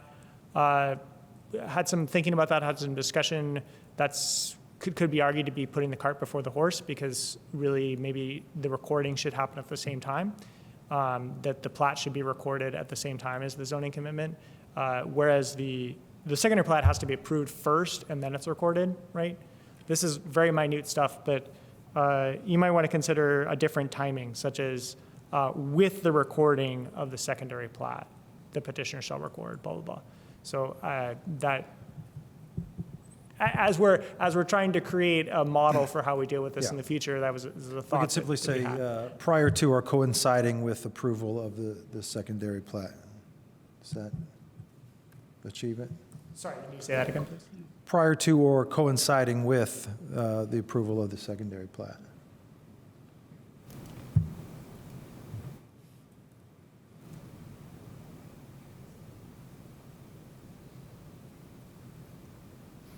That could be appropriate. All right. Someone want to attempt this I'm happy motion? to make a motion, but wanted to make sure we got Ms. Strogler's concerns in there. Now, what you just described, is that what you were recommending? With the timing aspect of it? Yes, yes. Okay. Just trying to think of how to craft a motion. So I think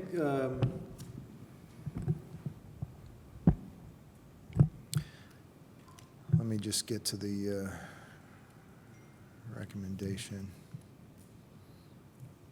I think we would need to adopt an amendment to the proposed findings, first of all, to delete the second two sentences in the sidewalk finding on page 9 of the packet.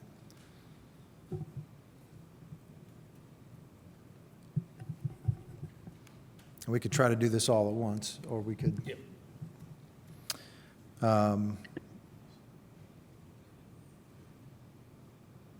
So I think we want a motion to delete those second two sentences in the sidewalk finding, and then to adopt the proposed findings, and then to approve the primary plat and the sidewalk waiver with all other associated waivers and the following conditions, the 3 conditions included in the packet, as well as an additional condition as suggested on page 5. Might be good if we could just get that 4th condition up on the screen. I'd also like to point out the first condition, first recommended condition that's in the packet is to submit designs for required improvements in the public right-of-way. That's maybe not necessary. If there's not going to be improvements in the public right-of-way, you could consider removing that condition. Oh, yeah. So there are no improvements in the public right. Okay, so the motion could be with conditions 2 and 3 in the packet, as well as an additional condition that is being proposed. Go ahead. I just have a question. Does the potential street tree planting count as improvements in the public right-of-way?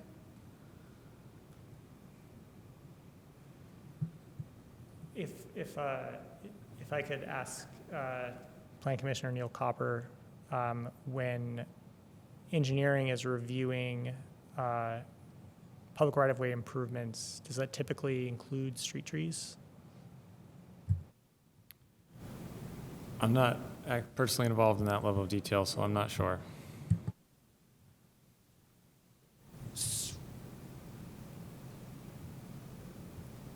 It could be left in, or possibly all required improvements in the public right-of-way, just strike including sidewalks.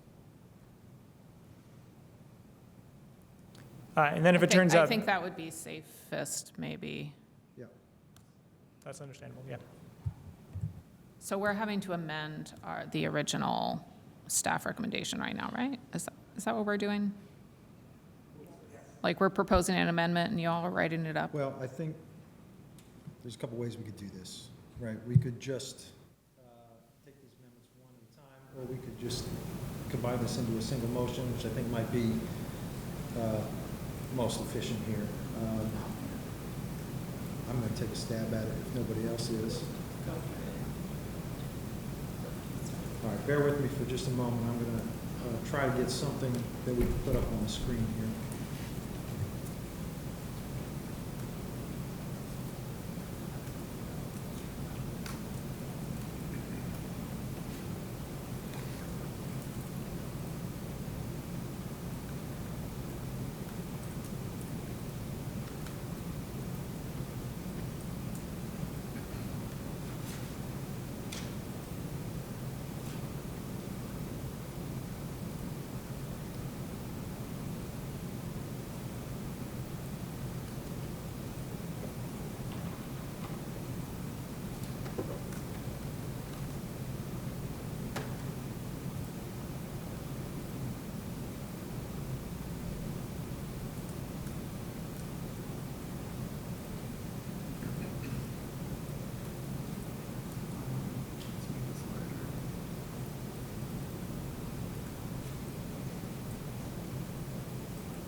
There's some language up on the screen right now. This is what was in the staff report on page 5 for, sorry, this is not the finding. This is the condition. Can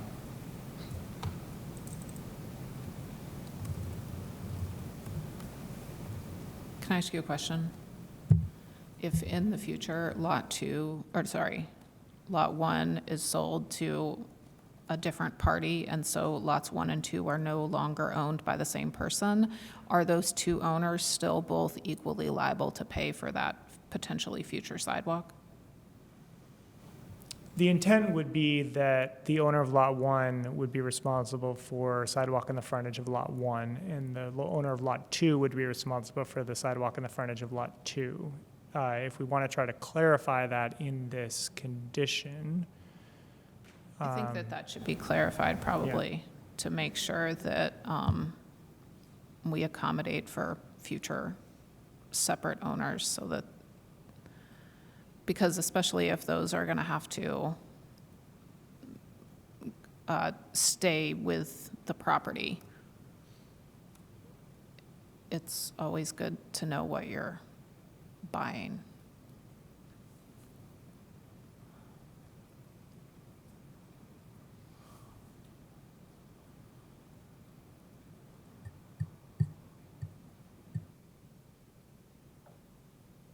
That's an attempt to get at that. So the zoning commitment shall apply to the current owner and all future owners of lots that would be Lot 1, with respect to the frontage of Lot 1, and all future owners of Lot 2 with respect to the frontage of Lot 2.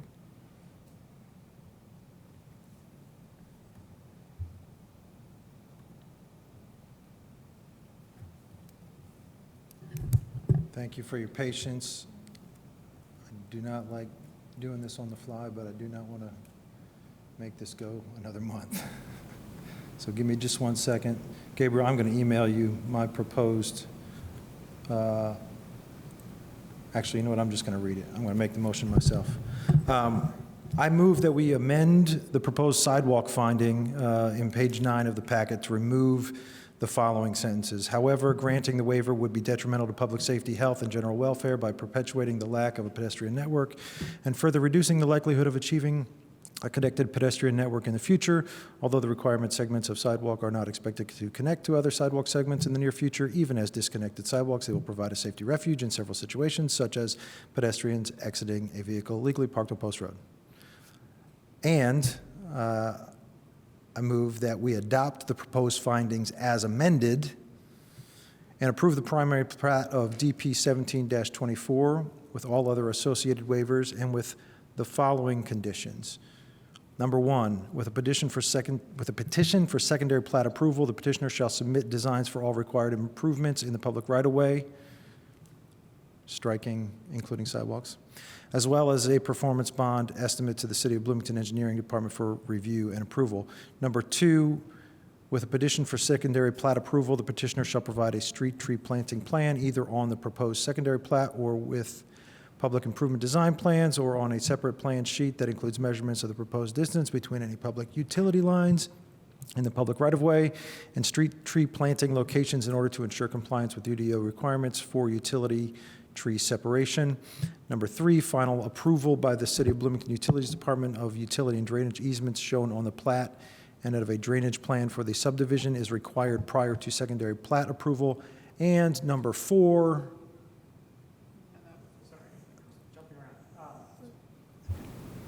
the Planning and Transportation Department shall prepare a zoning commitment indicating that the Plan Commission approved a waiver from the subdivision requirement to install sidewalks at this time and that future installation of the sidewalk may be required. The zoning commitment shall apply to the current owner and all future owners of Lot 1 with respect to the frontage of Lot 1 and all future owners of Lot 2 with respect to the frontage of Lot 2. Coinciding with the recording of the secondary plat, the property owner shall record the zoning commitment in the office of the Monroe County Recorder and submit a copy of the recorded document to the Planning and Transportation Department. That is the end of my motion. All right. We have a motion and a second. Any final comment before we call the roll? Some of the proposed findings, such as the general compliance criteria noted,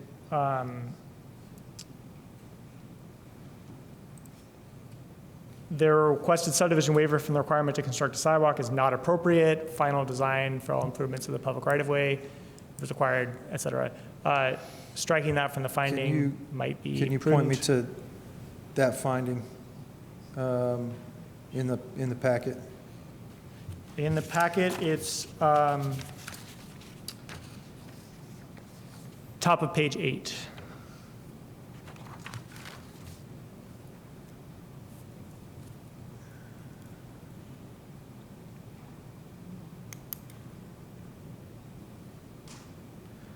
I would like to amend my motion to strike the second sentence from the general compliance criteria proposed finding. And I will support that still with my second of that. All right. Are there any other changes to the findings that you think we need to make? So then there's the finding at the first finding on page 9. It's the finding related to additional criteria applicable to primary plats. The first, second, third, fourth, fifth, sixth sentence, currently the recommendation was the sixth sentence of that proposed finding would read, public facilities for pedestrian connections in the form of sidewalks along Post Road shall be required and guaranteed by an accepted performance bond prior to plat recording. Striking that sentence would take that out. I will further amend my motion to strike the second to last sentence of the proposed finding under additional criteria applicable to primary plats and zoning map amendments. And I will again second that revised amendment. I think we're there. Anything else we're missing?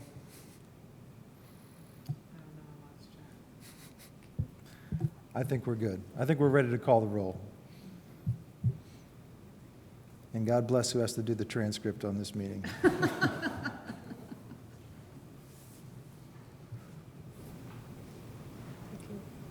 All right. We're good? I think we're ready to call the roll. Cochran, Yes. Korodke, Yes. Kinsey, Yes. Copper, Yes. Stossberg, Yes. Whistler, Yes.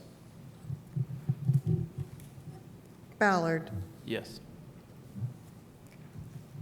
All right. Motion carries. The petition is approved.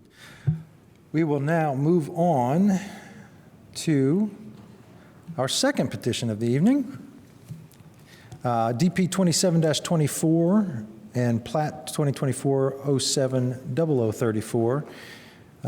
Petitioner is Bill Evans. Property is 1030 West Acuff Road, and we've got Eric Grulich to present. And we'll give him a moment to get settled.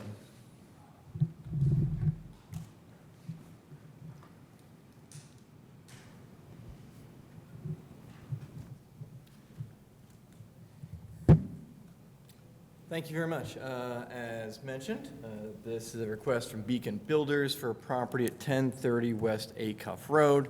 The petitioners are here tonight to request primary plat approval for a 122-lot subdivision of 48.83 acres in the residential medium lot zoning district. The petitioner has also requested a waiver from the required 67% of lots to be accessed by an alley. So this property is up on the far north end of town. This is on the north side of Acuff Road. This does have a connection to Kinzer Road on the east side, and Prow Road stubs into the far southwest of this as it wraps around and joins Acuff. So the property is mostly agriculture.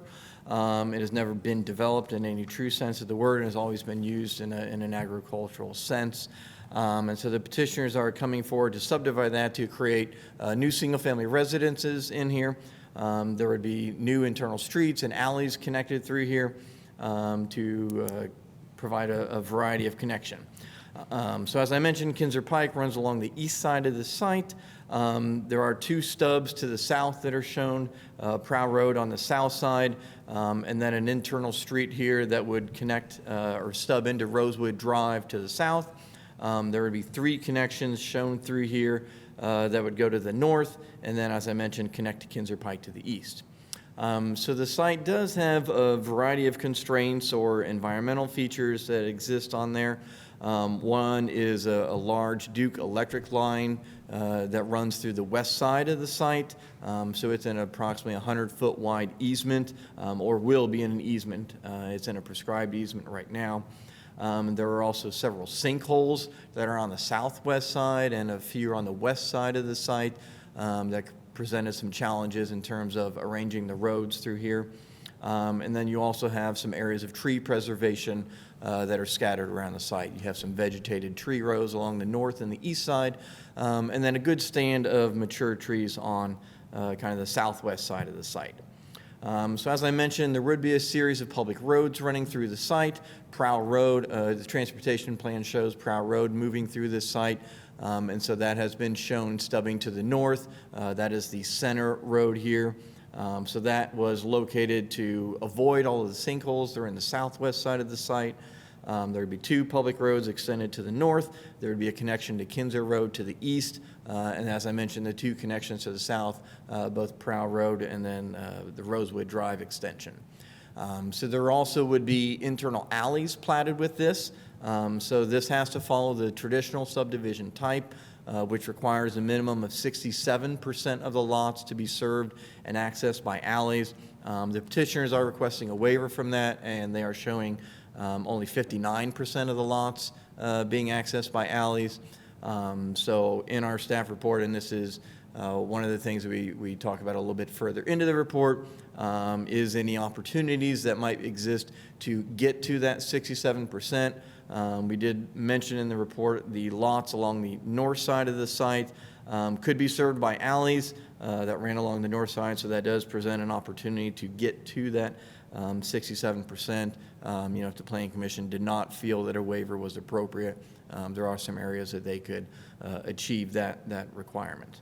And as I mentioned, the sinkholes on the southwest side of the site presented some challenges with locating roads as well. So one of the waivers that they are requesting is for the lots to be served, the 67% to be served by an alley. There was one additional waiver that we did find as we were going through the review, and that is from the maximum block length that is allowed. There is a maximum block length of 800 feet that is allowed, and the section of the road along the west side of the site is about 1,600 feet, I believe. And then a section of the Prow Road extension was about 900 feet. So there is an additional waiver that would be required for those two sections of the road. So the petitioner will need to modify their petitioner statement to address that prior to the second hearing. So as I mentioned, some of the environmental factors, tree preservation on the site. So they are showing in their tree preservation exhibit them meeting the required amount of preservation based on the existing coverage. As we looked at the specific tree inventory, the aerial certainly indicates, that you can see in this top left of the screen, what appears to be a heavy consolidation of trees in that area. And they are showing that a large area, that entire area being preserved, but the actual tree inventory shows it a little bit more sparse, not quite as dense, compacted. And so we're looking at that a little bit further on site. We didn't get a chance to look into that a little bit further after we got the tree inventory, but we'll look at that to have a little bit more information to guide the petitioners to make sure that the areas that are being set aside for tree preservation actually have trees in them. So that's one piece of information that we're continuing to evaluate, and we'll have some more information. So as I mentioned, all of the internal roads will be public. There are a couple of different typologies that are being followed from the transportation plan. The Acuff, Prow, and Kinzer all follow the neighborhood connector typology that requires sidewalks and tree plots. A little bit wider sidewalks are required along some of those frontages. The Prow Road extension, there is a modification that needs to be made for the cross sections. They're showing a 2.5-foot inset on the sides for the sidewalk, and that should only be 1 foot. So we just need to adjust that to get a little bit wider tree plot in there. And then we're continuing to evaluate to make sure we've got the correct distance for the travel lanes and the on-street parking that is proposed. for Prow Road. Prow Road will have parking on one side of it. The other internal roads will have parking on both sides, but only need to really have a 28-foot face of curb to face of curb. So we're looking into the specifics of the Prow Road design. So we'll work with the petitioner on that and have that nailed down as well by the second hearing. So street trees are required with the new subdivision. So they are showing street trees throughout the development. There was one area along the Prow Road, or I'm sorry, Acuff Road on the south side of the site that has a conflict with a water line as well as some overhead electric lines. So there's a 10-foot separation requirement from that water line for any large canopy trees, 5 feet for smaller medium trees. So we're going to continue to work internally and then meet with the petitioner to see what we can do to get street trees in along Acuff. Their petition did not have any street trees along Acuff, but certainly that doesn't create the streetscape that we envisioned with the transportation plan. So we'll continue to look into what possible solutions we can come up with for Acuff Road. So with this petition, they also have a phasing plan that they have submitted. There are 3 phases that are being shown. The Prow Road extension, as well as a lot of the common areas in Phase 1 would all be done with Phase 1. Because there are areas of tree preservation larger than 1 acre, they have to set aside a lot of those areas in common area.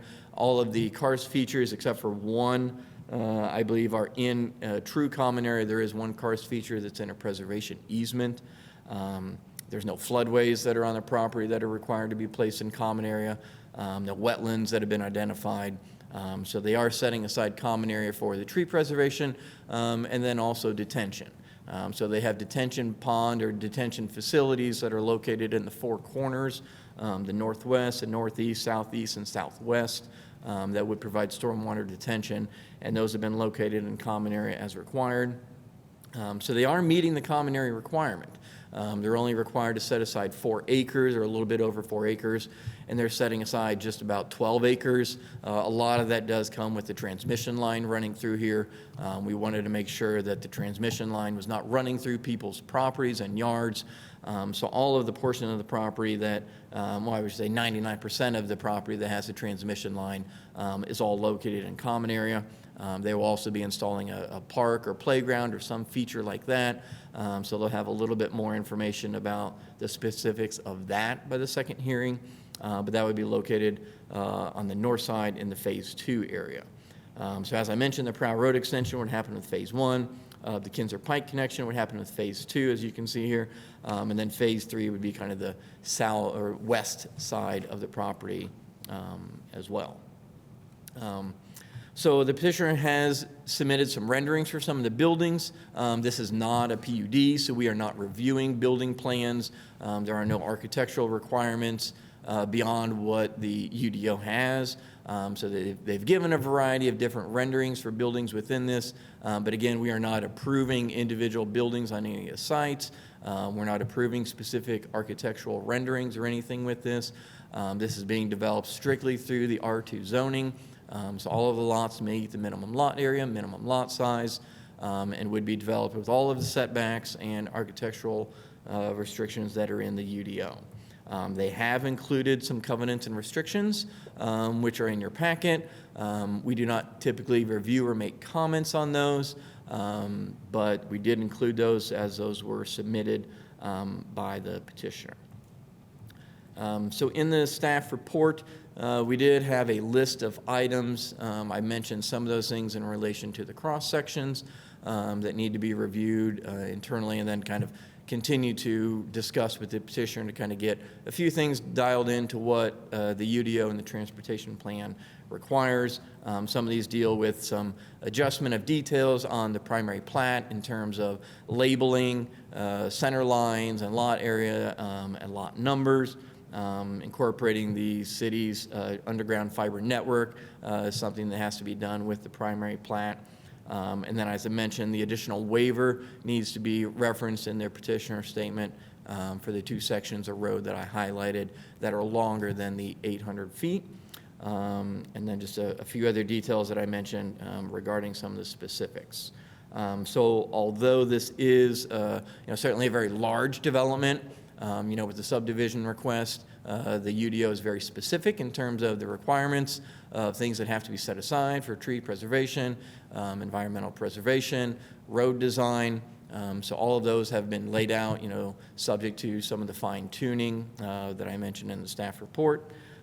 So with that, we are recommending that the Planning Commission forward this to the required second hearing, and I'm happy to answer any questions.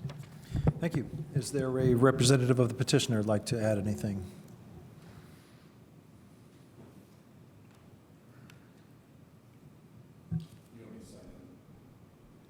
Do you want me to sign in? Sure. There's a Yeah. sign-in sheet. Yeah, go ahead and sign in. State your name for the record.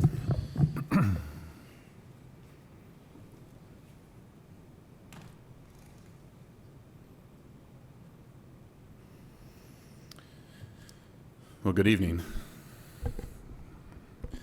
My name is Daniel Butler. I'm with Bynum Faneuil Associates, and with me tonight is Mr. Bill Evans. He's with Beacon Builders.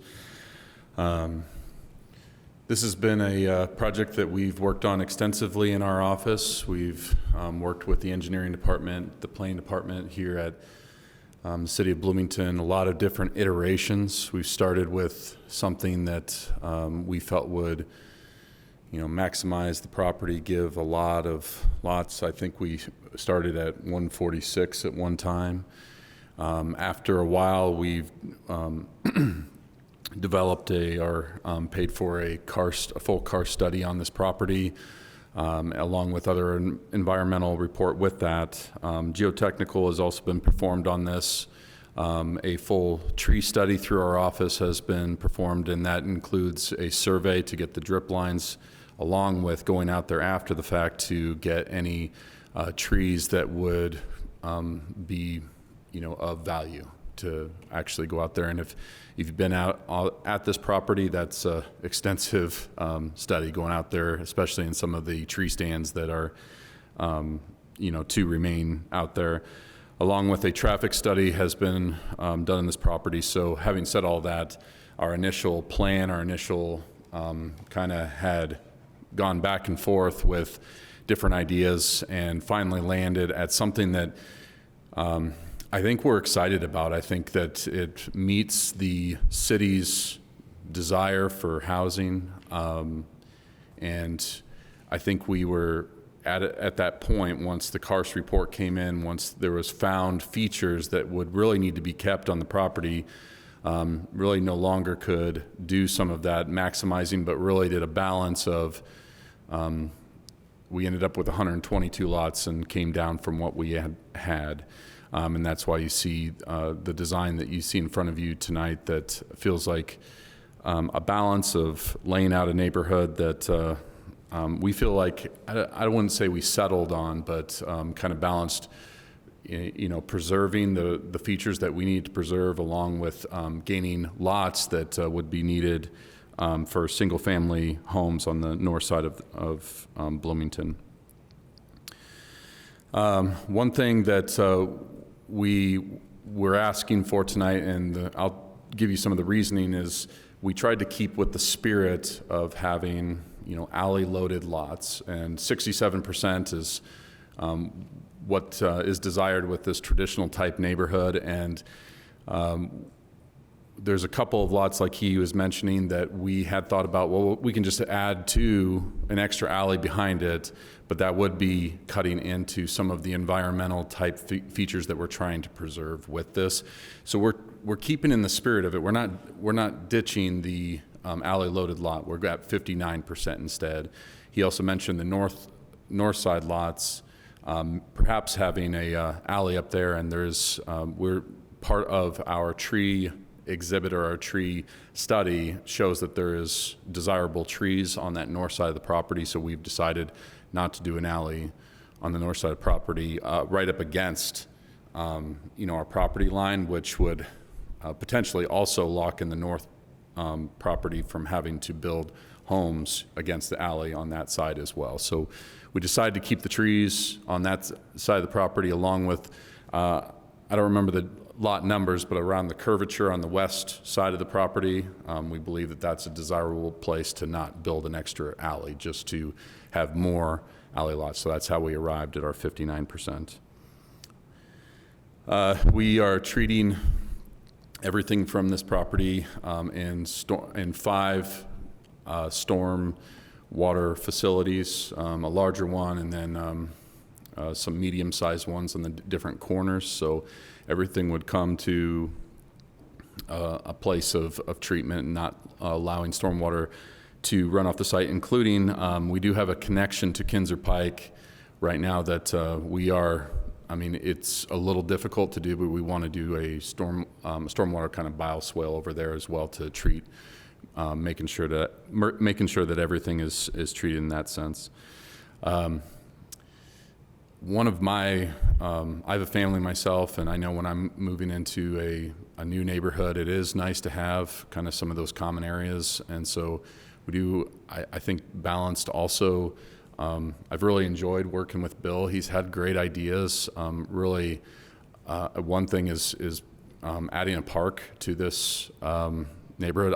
I haven't seen that. I've done a lot of civil engineering here in Bloomington, Monroe County. I don't always get a developer that's, hey, let's do a park. Let's, put something in that would really be nice. And there's kind of a cross shape right in the middle of the kind of central west side that would be for a park area. And we would like to get something for you guys to look at that would give you a little more detail of what that would look like. But he could have put in more lots and decided to do that instead, even though, yes, the power lines go right through there, but there is room on other sides, that room for a park there. So that's a nice feature of this as well. I didn't see, I noticed the comments of what we need to do before the next hearing. I didn't see anything that we're fine with everything that they're asking for or need to see before the next hearing. I did have one question. I think we're a little bit confused about the definition of that block length. We were under the impression that maybe the alley is actually intersecting, and that would be part of the length would start over from there, but maybe Eric can answer that for us.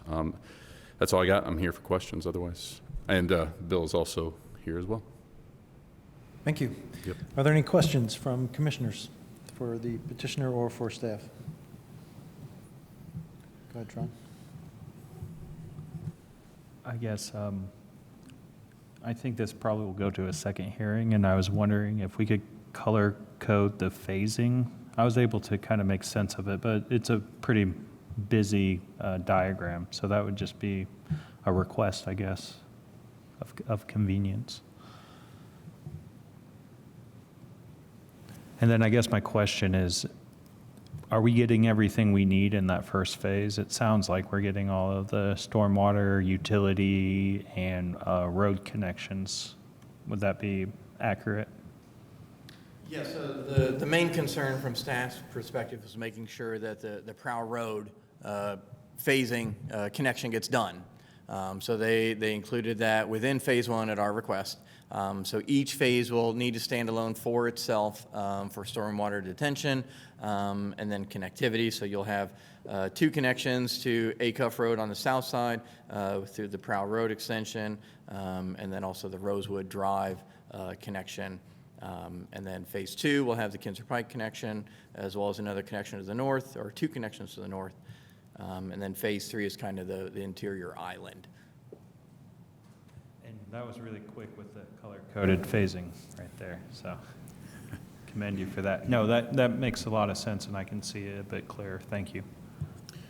I'll just add to that the park that I was excited about and talking to you guys about right now is a part of phase 2, as of now.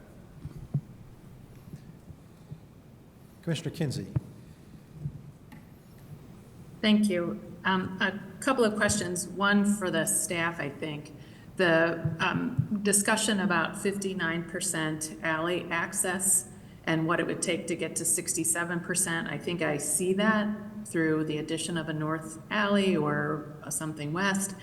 I wonder, the petitioner was very clear on describing the potential negative impact of a loss of trees by increasing the percentage. And I guess I wonder if the staff has any view or an opinion on if there's any value to adding alley other than just to achieve a 67% number. Is there value to adding an alley to the north that doesn't negate the tree, or do you agree with the petitioner that there's greater value to the preservation of trees at that point?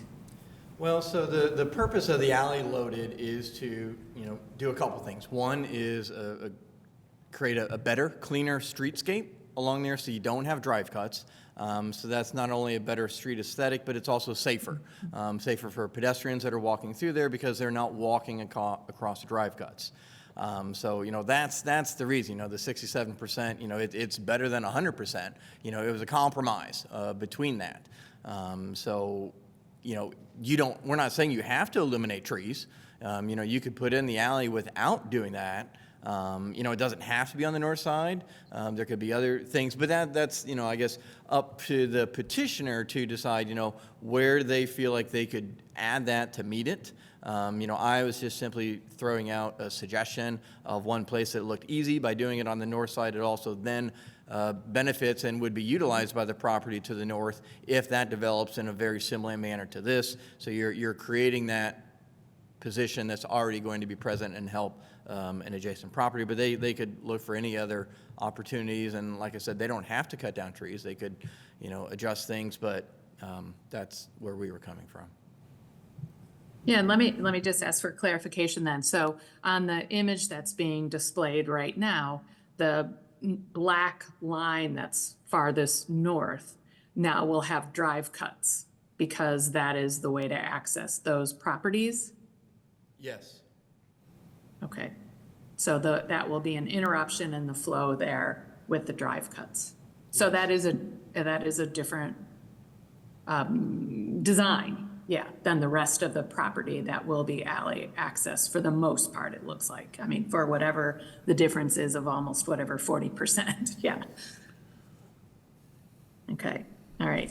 And then one other question, different matter, is about traffic conditions. I know some traffic studies are indicated here. The volume counts were indicated, and I wondered if the volume on Kinzer and where it intersects will require any sort of traffic light, or if there are discussions about that need now.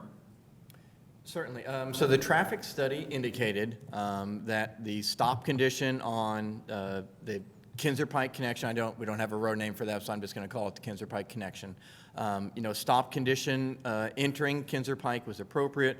A stop condition on the Rosewood Drive connection connecting to Acuff was appropriate, and a stop condition on Acuff Road entering Prow Road was appropriate. So those were the traffic control devices that would be appropriate to control traffic. So a stoplight was not warranted, at either of those connections based on the amount of volume that's on the roads now versus, what this would cause in terms of an increase.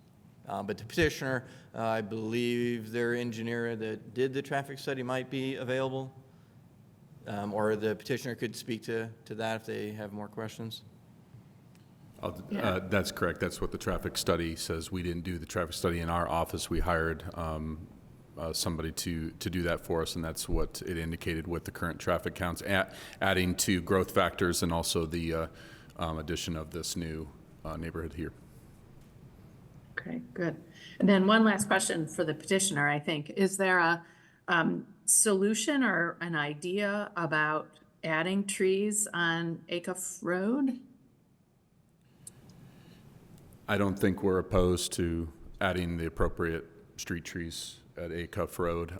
We'll find a solution, making sure we miss the current water line that's out there and adding the 10-foot all-purpose path. We don't have any issue with that. Great. Okay. Thank you. Thanks, sir. have a question. Just questions. Yeah, just a quick question.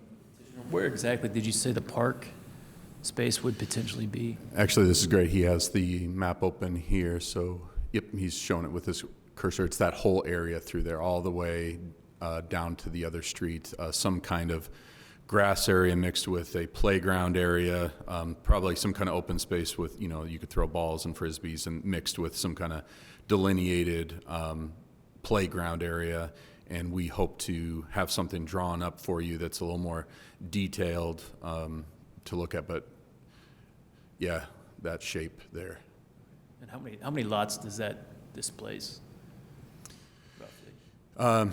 Good question. The way that we had again, 146 when we started this, and when we got down to 122 is mainly because of environmental features, but then Bill actually wanted to do the park idea, and so you can't see it quite as clear here because you're looking at, if we were to put in a park the way it is now, it'd only border an alley, but we did at one time have a different street that went through there that I would say it displaced maybe 3 or 4.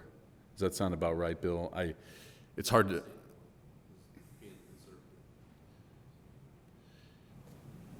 But we did evolve from the initial number, but primarily because of environmental features and tree preservation, but also a little bit because of that park too. Thank you. I have a question. I have a lot of questions, but I think the one that I want to start with is, what is your expected price point for these? And have you guys thought about, and like size, and I'll say like diversity of price points in order to create a neighborhood with, that lots of people can access? Yeah, I knew you were going to ask that question, and we were ready for that. We do have, I'm going to let Bill come up here and answer the question about exact price points. We do have a diversity of types of housing because of the diversity of types of ways you're going to access garages too, and also a diversity of, some of them are going to have some walkout opportunities because of the grade change in some areas. So there is going to be a variety in that sense.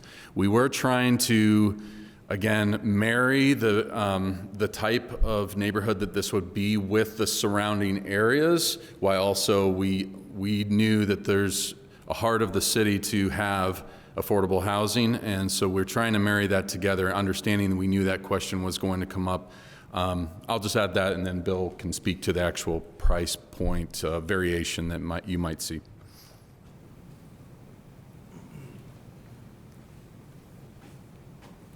Good evening. My name is Bill Evans. I'm with Beacon Builders. We have offices in Indianapolis, Indiana. By the way, we've been building in Monroe County since 2010, primarily in the Ellisville area. This project is unique in the fact that we build affordable homes throughout the area, and we do that through our price point through our homes. Unfortunately, the cost of infrastructure and other items that affect those costs. In this subdivision, you will see, if you wouldn't mind putting the perimeter, that the phasing map would be great with the colors. In this project, you'll see a diverse amount of different types of homes. The perimeter, let's say the east, the north, and the west sides of the project will have homes that will have front-facing garages. Those homes also have different elevations that allow the homes not to be a traditional cookie-cutter project. Will have different setbacks, things of that nature that will be in tune with the UDO and some of the requirements. Our homes are primarily, we take the overall, to get the base price, we take the overall number of lots. We divide what it costs to develop the project, to buy the land and so forth, and we spread it out throughout all the lots. We don't do it based on certain homes. So the standard base price for our homes are probably going to be around the $280,000 mark, What happens is that would be a base price, and what happens, we allow the customers to come in and pick out features in their homes. They have upgrades, and sometimes those upgrades could be $10,000 up to $40,000, and it's just dependent on what they want. Some may want a basement. Those basement lots will be the walkout basements that are in the interior part of the project. Unfortunately, we had to do that because of the relief of the contours to actually make it such that we can do the alley product where it's the backyards and the home will be on flat spaces instead of rolling hills. The perimeter homes, like I said, will be your traditional homes. They'll have a little bit of, like I said, elevation change. The interior homes will be the alley product. Those homes we've done in Avon at a project called Turner Trace. And those homes, those lots will be somewhat flat, and they'll allow the homeowners to come into the rear of the homes. And those homes traditionally are about the same price point as the homes that are around the perimeter. So you don't see much of a distance because it's all based on, when we look at a home, when we build a home, we do it the most efficient way that we can to keep the cost down for the homeowners. Unfortunately, like I said, we have other factors that play in part of the cost of the home. In going back to the alley percentages, the reason we don't want to put a alley on the north side of the project is this substantial tree line. However, if you go out and you walk the property like we have, and you'll see that there's an elevation change where over time where the field was farmed, there was erosion that's taken place at the property line, and that it's sloping down into the project. So that is a concern of ours. We would have to adjust the alley to move to the south, which then in turn we would be moving all those lots to the south, and then we would probably get into the environmental areas that we shouldn't be into. You'll see that we wanted to give you folks an idea of what the homes are going to look like. It doesn't necessarily show the side elevations of the garages and those types of things, but it'll give you an idea of what type of homes we do build.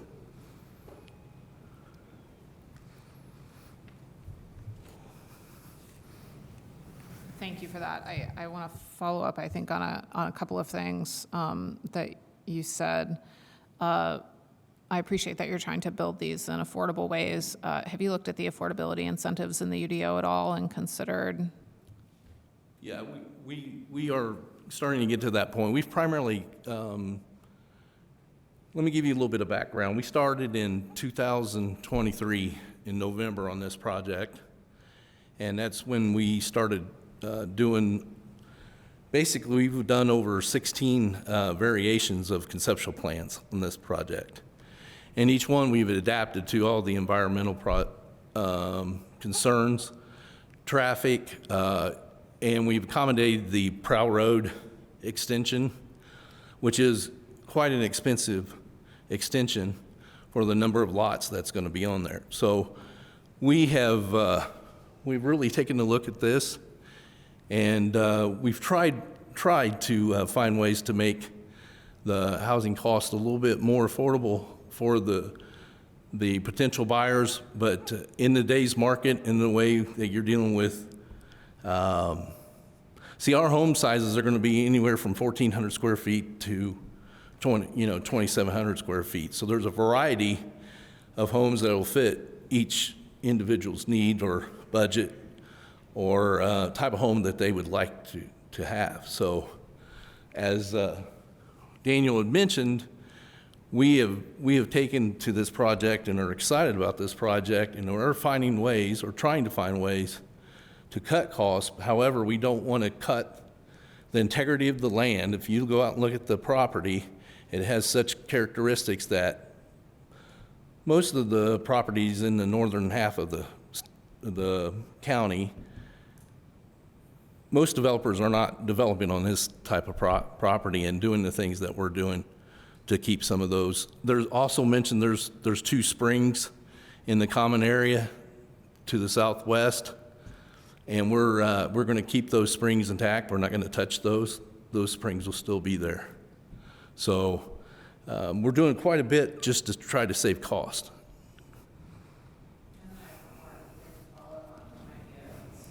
Question as well. You mentioned the idea of if you put in that alley on the north side, and I'm also kind of curious about an alley on the east side as well. And so for staff, how many more houses would have to have alley access in order to meet the 60?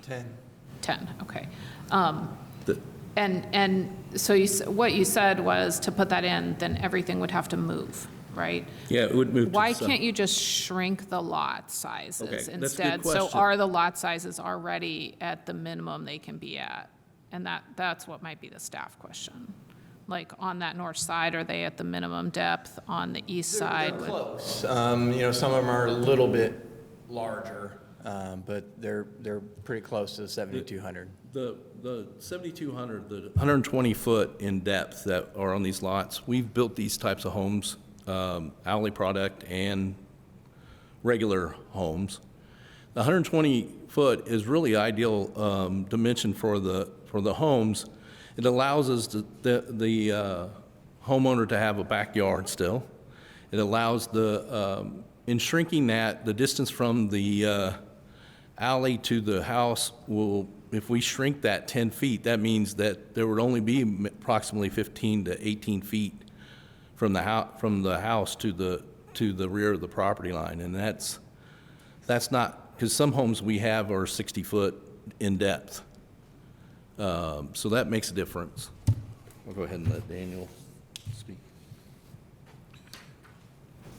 I just wanted to follow up to help you with your question that it's to a lesser degree than, some of the tree line and maybe grade difference, putting an alley on the north side, but we have thought about some of the extra cost factor, having an additional alley with impervious area and additional cost does add into what he was mentioning. So again, to reiterate 59%, it's still, we believe in the spirit of what that traditional neighborhood is asking for, but there is a small degree in which adding an extra alley on the north side would also, just add cost. And I know that's not, but in the spirit also of asking the question about affordability, even though, yes, we want to we wish we can make them even more affordable, but with minimum lot sizes that we have now and adding an extra alley would just add more. So I'll just add that in too.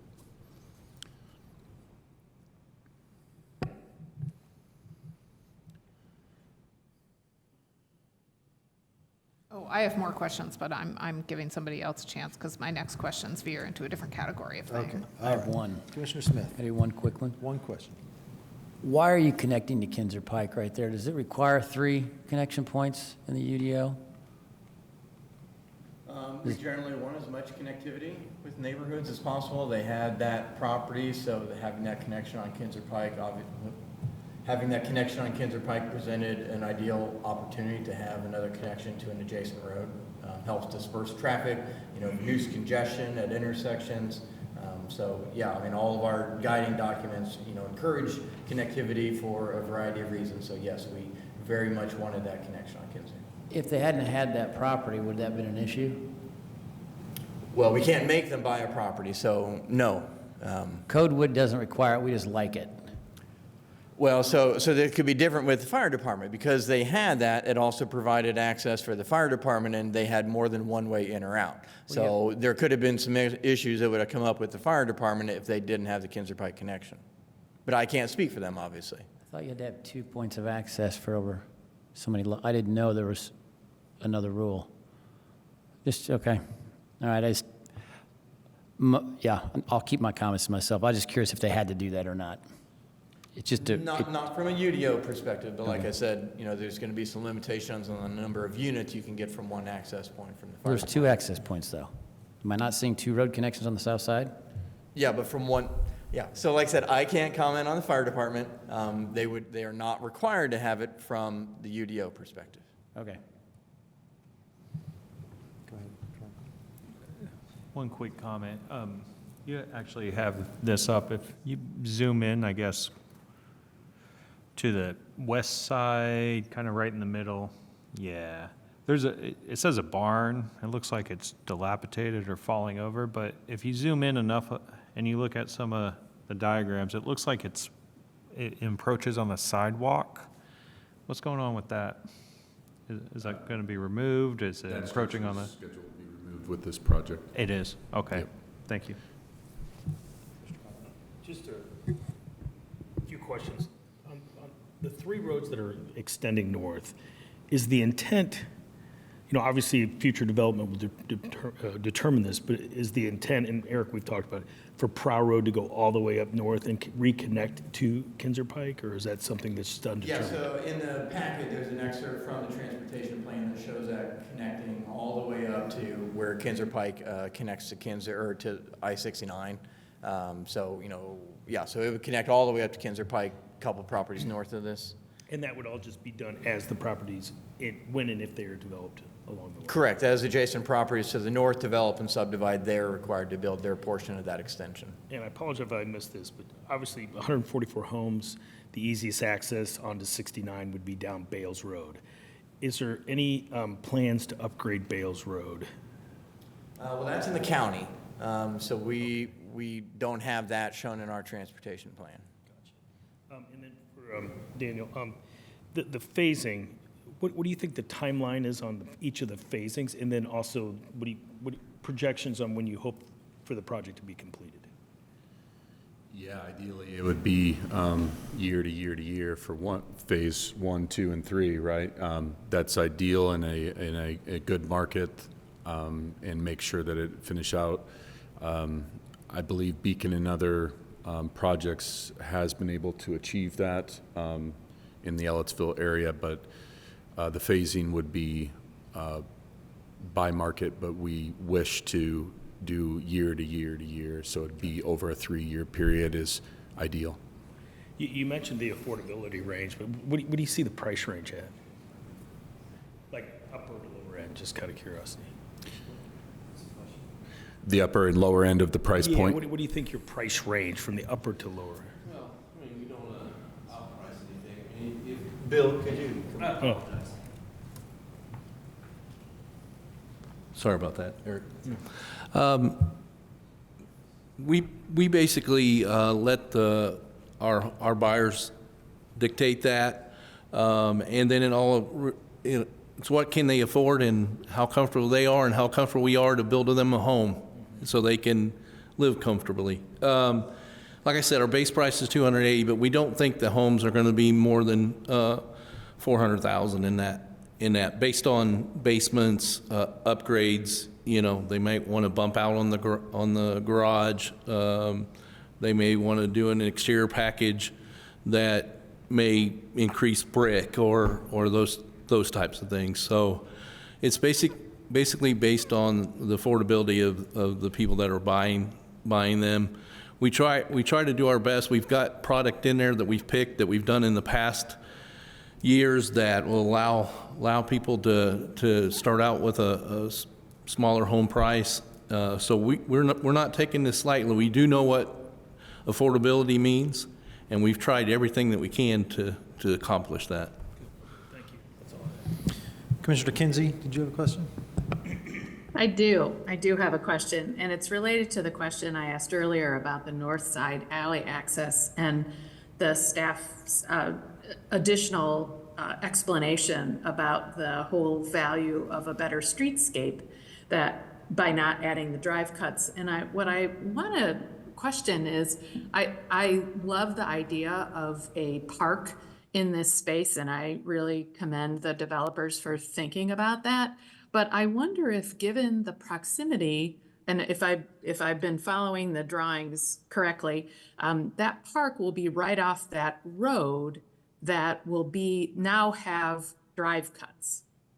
And I just wonder if there might be some value in just kind of rethinking a little bit about the lack of alley access on that north side, because of the value that it might offer to access both safety-wise and to encourage people to use the park by not having drive cuts on that roadway then. So I wonder if that is something to think about and just entertain for a little bit in considering that access. And, and I wonder too if, smaller lot may not be bad because you've got a big, nice, wonderful park right in front where presumably people would want to play and, so maybe not having a lot of yard to, for upkeep, that would actually make the property even more valued because of the park proximity. So it's, perhaps it's not a question, but, I don't know if anybody considered that or if that is a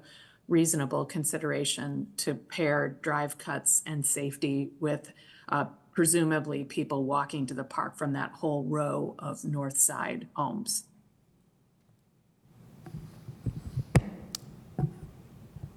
Was that a question directed at the petitioner?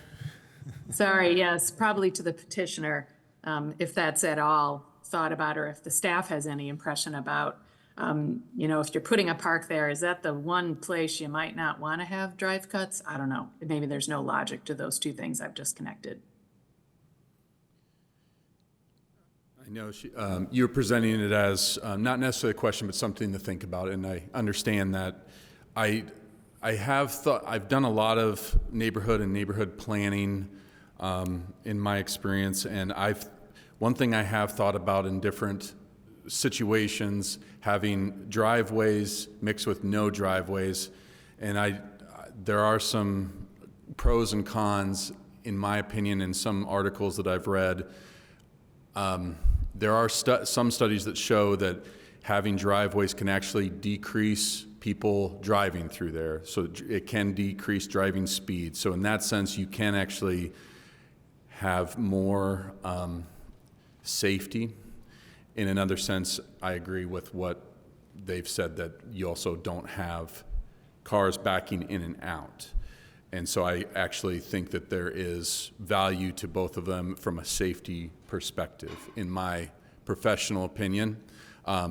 Now, just to answer your other question, just speaking out loud, I know that you were kind of wanting more thought than but I just wanted to give you my initial reaction also is having a family and having a driveway, if they're playing out on the driveway, that might be a primary place where they play, and then you can cross the street to the playground, and that is an easy connection. So just my quick thoughts on that, even though I know you were asking for some more detailed thought.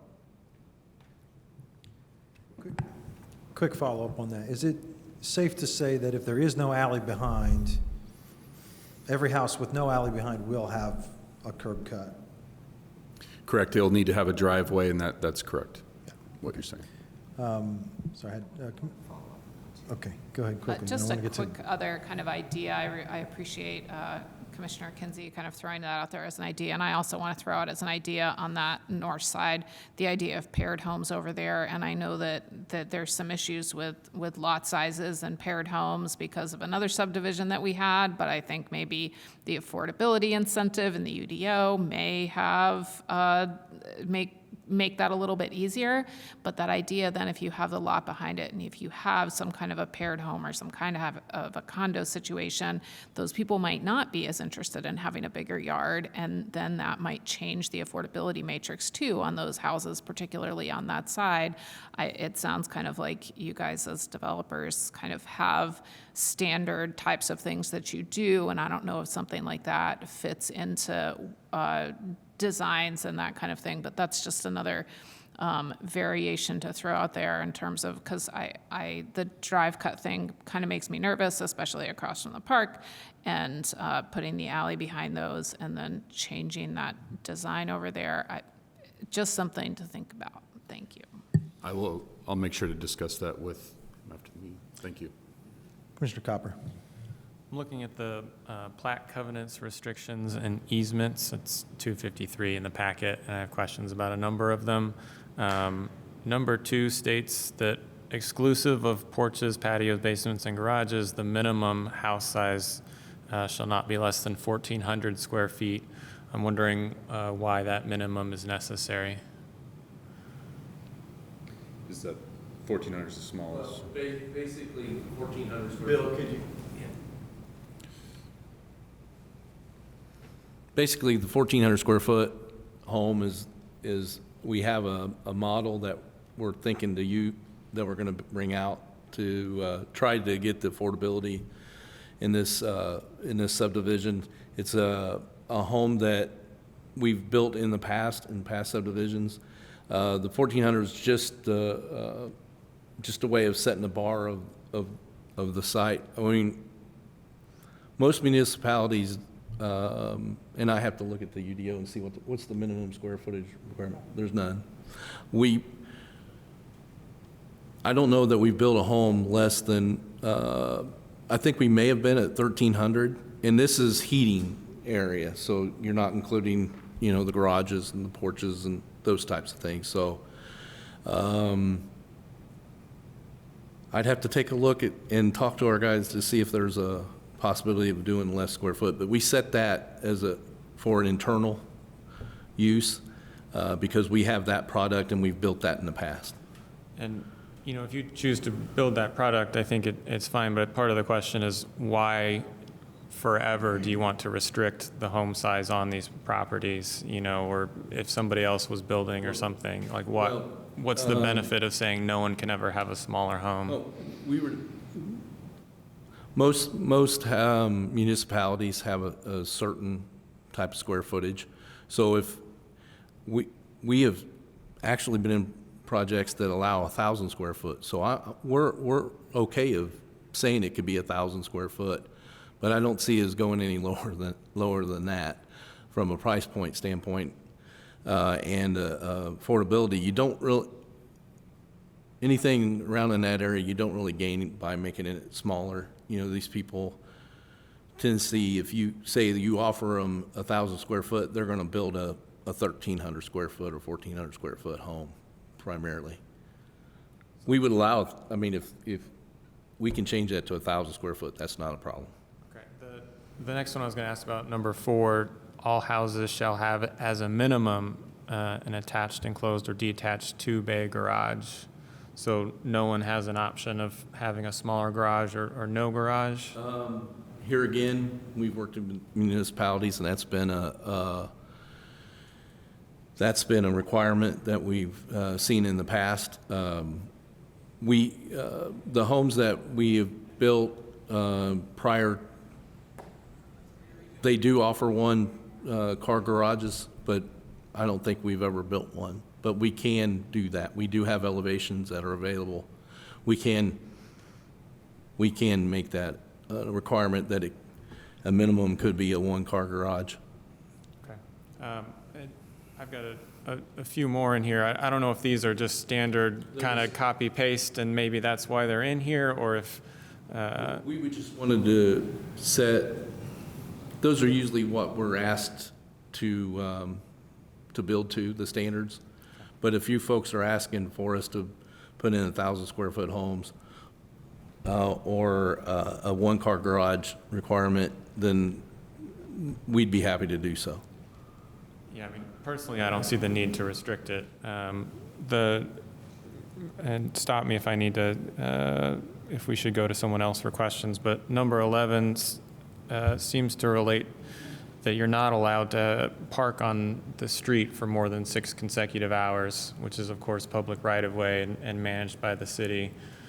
So I'm wondering about that one. That was basically for RVs or anything of that nature, not public parking. If it says something different, then we'll modify, but that's for boats, RVs, anything that you normally don't park on the public right-of-way. Okay, I think you should take a look at that one. Okay. Number 19 states the City of Bloomington utilities shall be the residential water supply, which I think it obviously would be, but I wonder why you're stating that and not any others. We don't want others, we don't want them to dig wells on their property. Oh, no wells, that's the intent, okay. Yeah. Okay. And then it states all utilities must be placed underground. Are you enforcing that with like Duke Energy, for example? You'll have your normal standard transformers and things of that nature like you normally do, but no overhead power lines from the electric line, things of that nature, things that are more common sense. It's just a standard it's standard.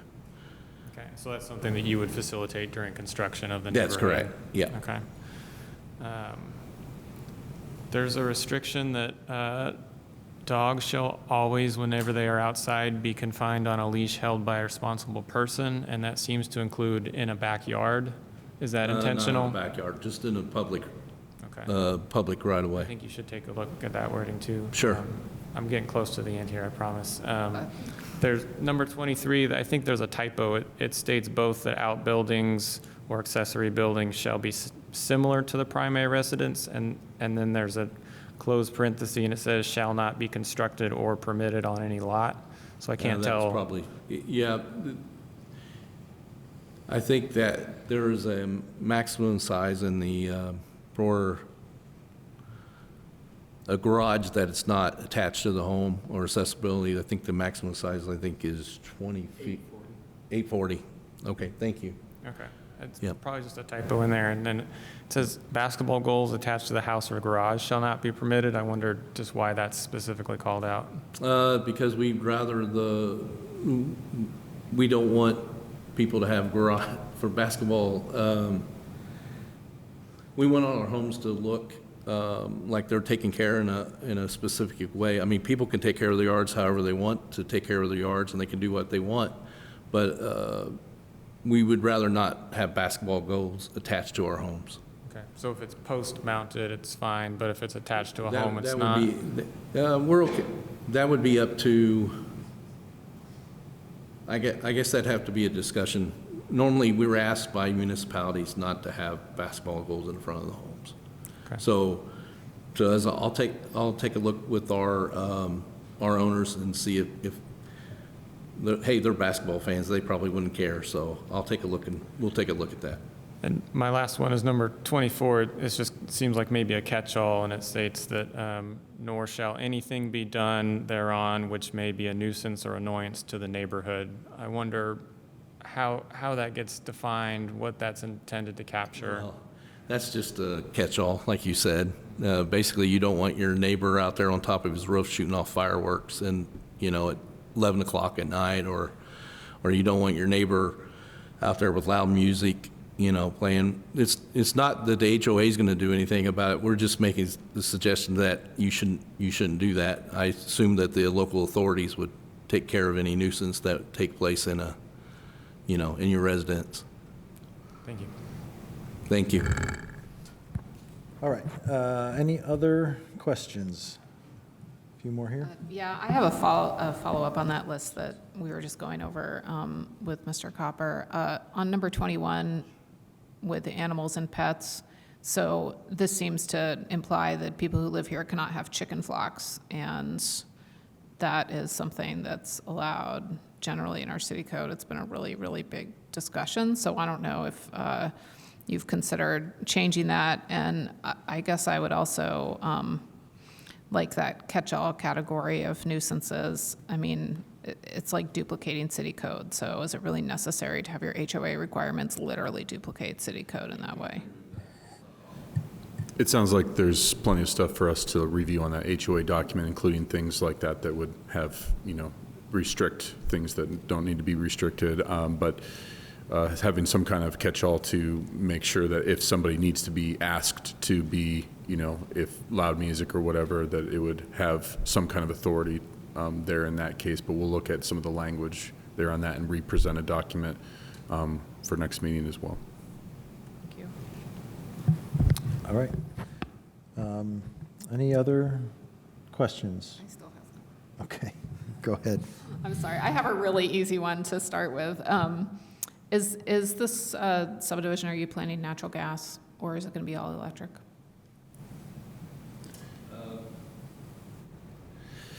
I don't think we've gotten far to see if we're going to offer gas right now, all electric, but if it's available, it sounds like it'll be an option for us to do. We haven't decided on that. Okay. And then I have multiple questions about the traffic study. So First, I want to ask, it says that it was done during a typical weekday in May, and then later on, it has a date of Wednesday, May 25th, or May 29th. Was that actually done Wednesday, May 29th? I believe so, but the traffic engineer is not on the call tonight that Okay. did that study. Well, I have some serious concerns over the fact that that traffic study was done after IU was on break and after MCCSC released for the summer. Kinzer, I mean, I don't even know how to describe the backup right now that occurs on Kinzer at the bypass. It is, I was actually talking to somebody else about this today, and about, actually it was a transportation routing specialist at MCCSC, and about the problematic nature of that stoplight at Kinzer and the bypass. That left turn lane to turn from Kinzer onto the bypass is incredibly short. And you can literally be backed up at school release time from Kinzer all the way past Upper Cascades Park and down to about Briarcliff. And that happens literally every single day that school is in session. So to have done this traffic study on a day that MCCSC Bloomington North is not in session, and it's not just north, because the way that the Arlington Heights Elementary School releases right now also releases buses out that path behind that Kroger and on to Kinzer right there. It is a headache. And if that was not identified in your traffic study, which it could not have been if that was done on May 29th, then there needs to be some reassessment with your traffic study in that area. Similarly, I think that there is a note in your traffic study about the intersection of Prow and Arlington Road. That is the rear entrance to Bloomington North, and similarly, you can get incredibly backed up down there because you have a whole load of students, especially student drivers, but some adults picking up their students departing Bloomington North out Prow Road and then trying to turn left onto Arlington Road. And it is, you just have to have a whole lot of patience once you're in that traffic cycle. So I would urge you to look at that again. Yes, it was not by design that we did it, during that, but we will have them redo it with IU coming up, it sounds like in a couple weeks, coming back into session, and then MCCSC back in session. Yeah, I think the MCCSC impact in that particular area is way greater than the IU impact, but it's real. The impact is very real, and it's not during those busiest times of day as were identified on your traffic study, which you identified as 4:30 to 5:30, and then in the morning, I think it was, let me look. In the morning, it was 6 to 9, so that would probably work. School starts at 7:45, and it gets out at 2:40, I think. For the high school, the elementary school there, I think it's out at 3:45. And so, it's real. When we started this traffic study also, the city went back out and did their own counts and provided those to us. And those were also done outside of those times to use. We did not use those, and we asked the traffic engineer to do their own counts so we can look at those, or perhaps ask the engineering department go back out and do counts themselves to make sure they match. MCCSC might also be a good source in terms of what they know. They have to route their buses, and their buses have to wait in those long lines getting out onto the bypass and accessing their other schools and student drop-off. Thank you for that. Is that all your questions? That's all my questions. All right. Any other questions before we go to public comment? One more question. I guess this question kind of came from some of the discussion about the covenants, and I don't really try to get into those or the HOA too much. I do appreciate seeing kind of the BMP practices for stormwater and other things, so thank you. Also, I just want to say one thing. I think this is really a great opportunity to see a proposal that has a lot of single-family dwellings on there and options to buy. But with that, there was a question that was asked earlier with the price point, and I think I heard around 240 to 250 would be kind of the base price, and then there's additions that might be around 10,000 more or X, Y, Z, right? So then when you start reading the covenants, it says you have to have, I highlighted it. Let me see if it goes right to where I want it to.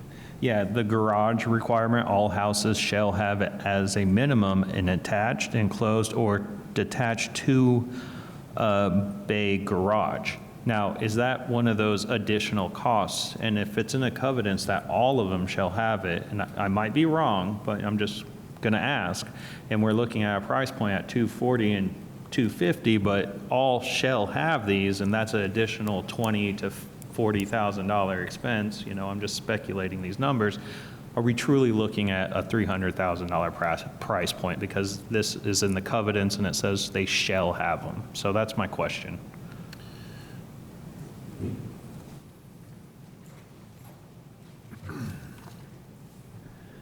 Again, without attending a first meeting or speaking to staff in regard to covenants, we provided a set of covenants that we have done in the past that we feel is appropriate with other municipalities.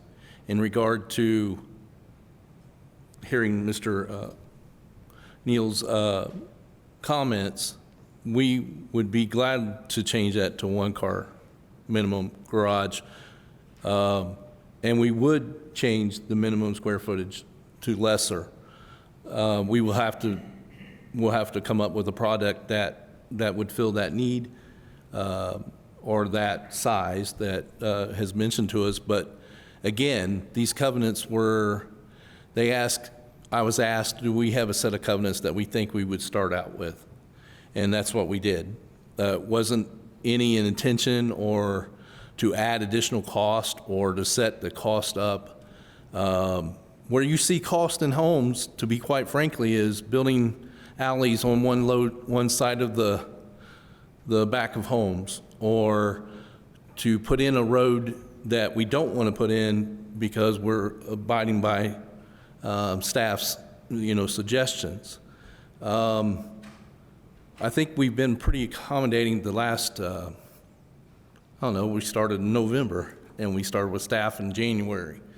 So we are grateful to have the opportunity to be here in Bloomington. We're grateful to provide homes for the municipality. We want to be here the next 3 to 5 years. Hopefully the market will dictate that we'll be here each consecutive year, or it may be 5 years. We don't know because it's market driven. You'll see that we are probably the most, we listen.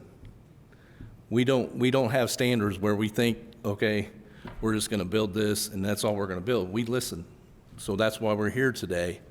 If you sense a little frustration in my voice, it is because we did come into this meeting wanting to be accommodating, and we have been, and we're going to continue to be accommodating, but we don't want you to think that we're trying to drive the market up or to build a home that's more because that's what's happening in the area. We just don't do that. We try to build homes that people are going to afford and that are going to be in the next 10, 20 years, depending on what their circumstances are.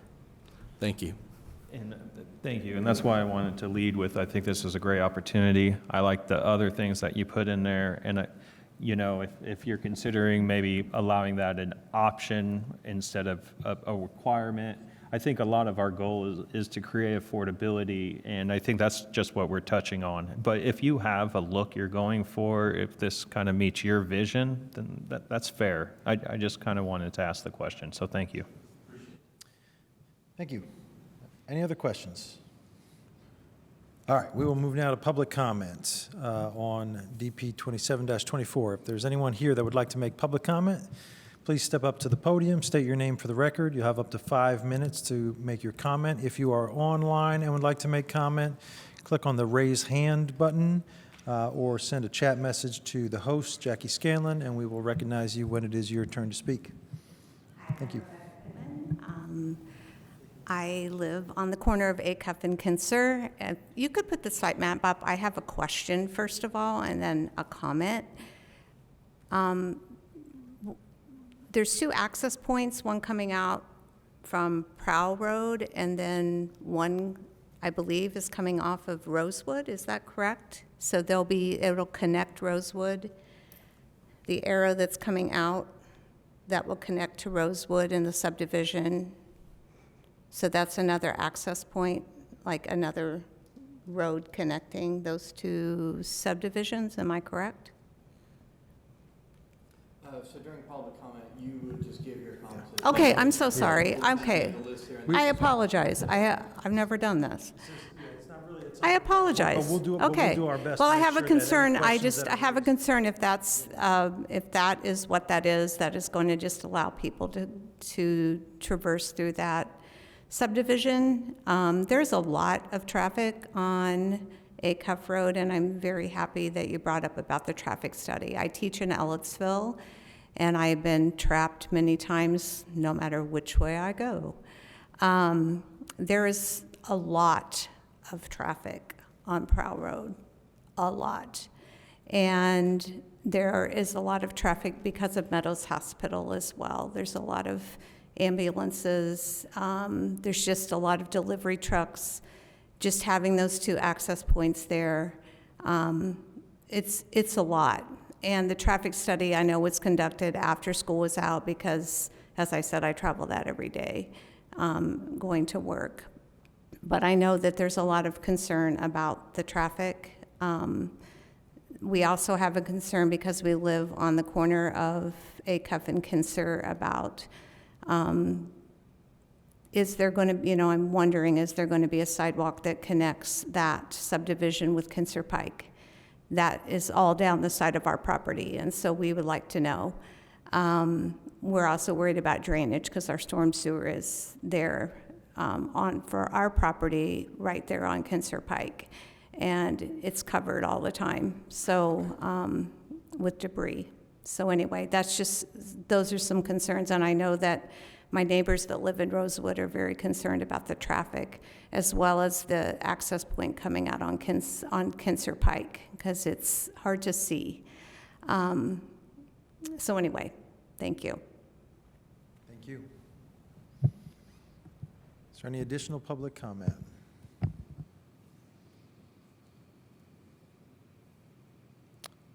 Is there anyone online who would like to make a comment? I see a few chat messages there.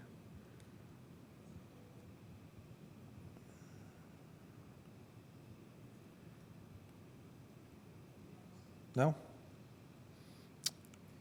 Okay, last call for public comment. All right, we are back to the commission for any final questions or comments or motion. I got some comments, pretty please. Go ahead. I just want to confirm with everybody that from a price point standpoint, Beacon is the most affordable builder in the area. I'm just going to say that out loud so everybody understands that. Their price per square foot is the most reasonable you can find. Question for staff, are we reviewing covenants now? Is this a new thing? Are we enforcing covenants once we review them? We don't enforce covenants.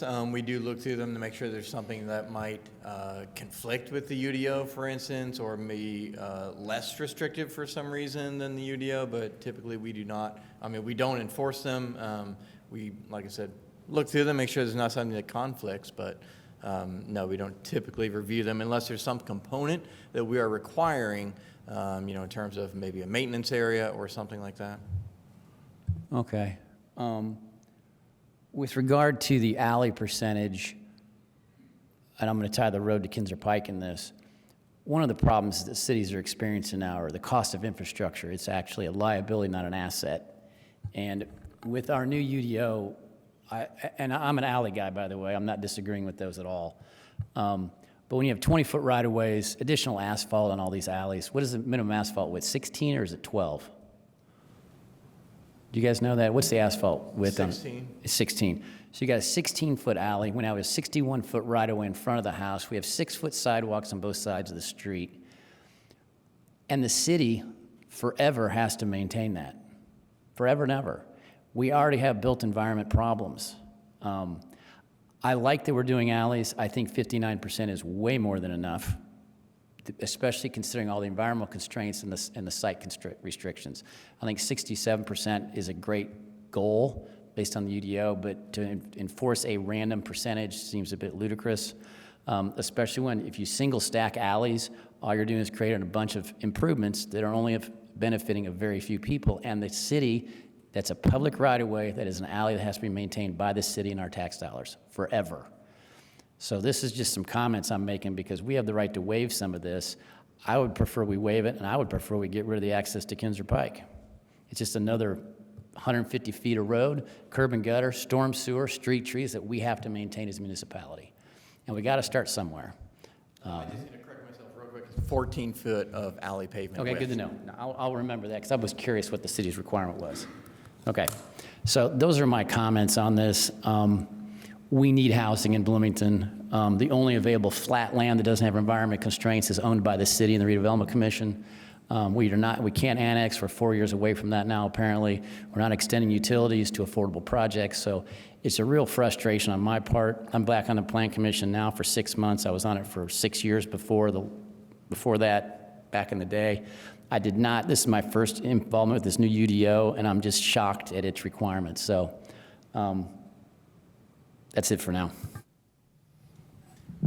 Any additional comments or a motion? As a reminder, the staff recommendation is that we continue this to the second hearing. I'll move to forward this petition to the required second hearing. Second. All right. We have a motion and a second. Let's call the roll, please. Korodke, Yes. Kinsey, Yes. Copper, Yes. Smith, Yes. Stossberg, Yes. Whistler, Yes. Ballard, Yes. Cockrum, Yes. All right, that motion carried. We are now on to our final petition of the evening. We are getting dangerously close to our required adjournment time here. So before we start this, I just want to ask Jackie Scanlon, you think we can get through this in before 9:30? I hope so, yes, yes. Yeah, Before yeah. 9:30? Oh my gosh, yes. Yeah, it's an easy one? Sorry. All right. Jackie Scanlon to present. Please take it away. Okay, great.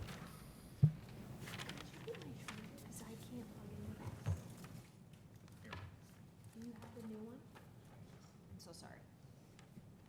No, it's okay.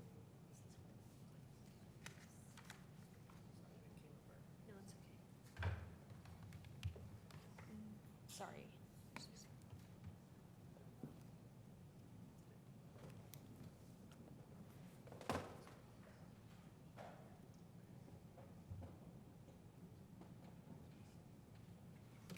While we're prepping, just again, a reminder of our rules.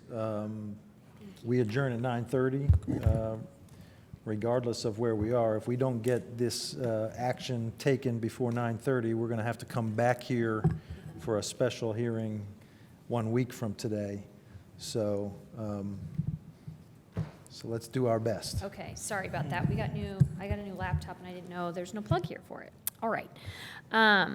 We are looking at two text amendments in one ordinance request. Earlier this year, the City of Bloomington Utilities passed a new stormwater title, so Title 13 added to the Bloomington Municipal Code, and that went into effect July 1st.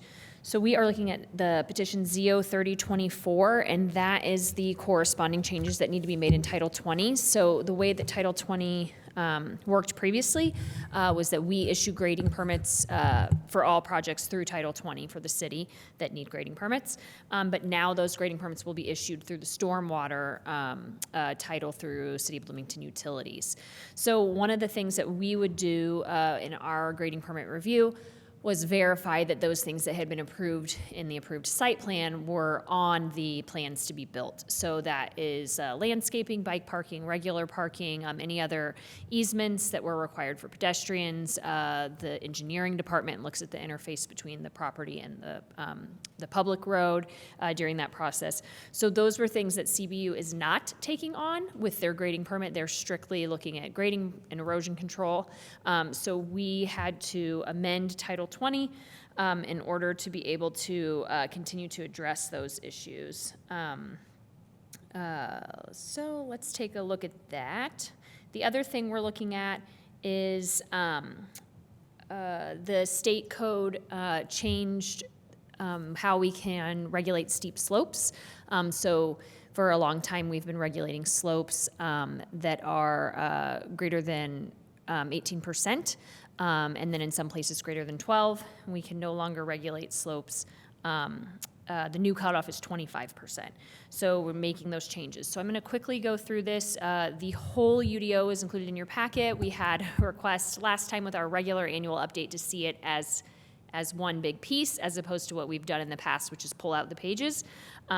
So I have the pages pulled out here that we can kind of look over.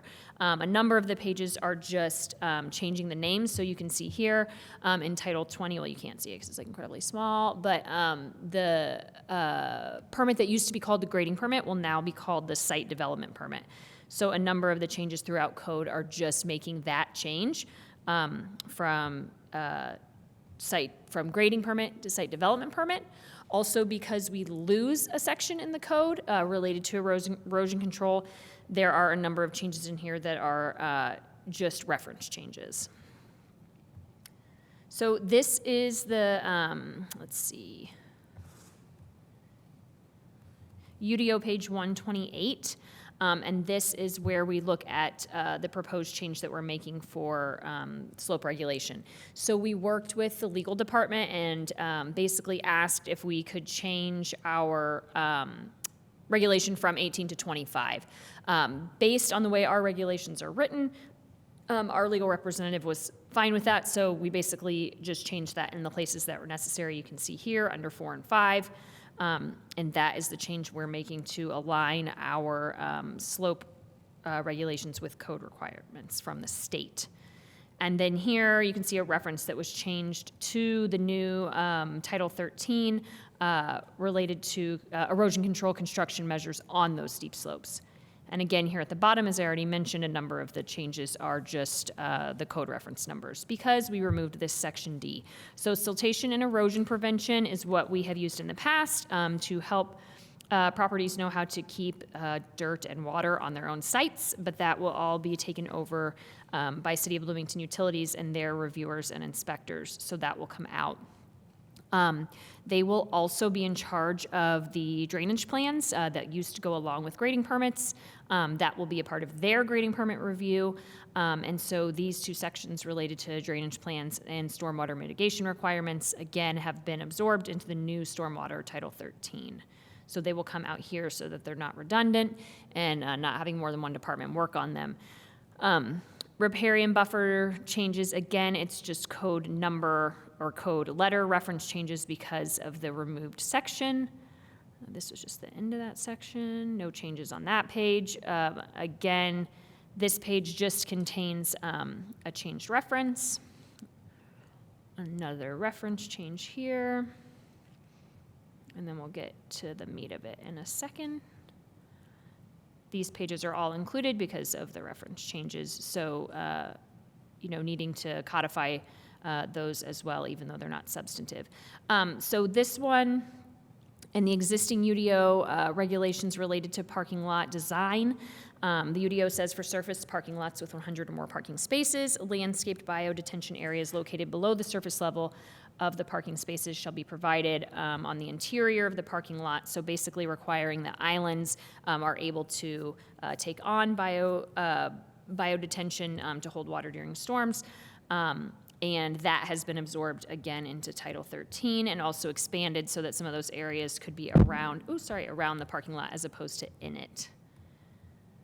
So this is, again, related to parking lots and stormwater drainage. So removing those parts that will be taken care of in the new Title 13, or that are taken care of in the new Title 13, or those that become moot because of the regulations there.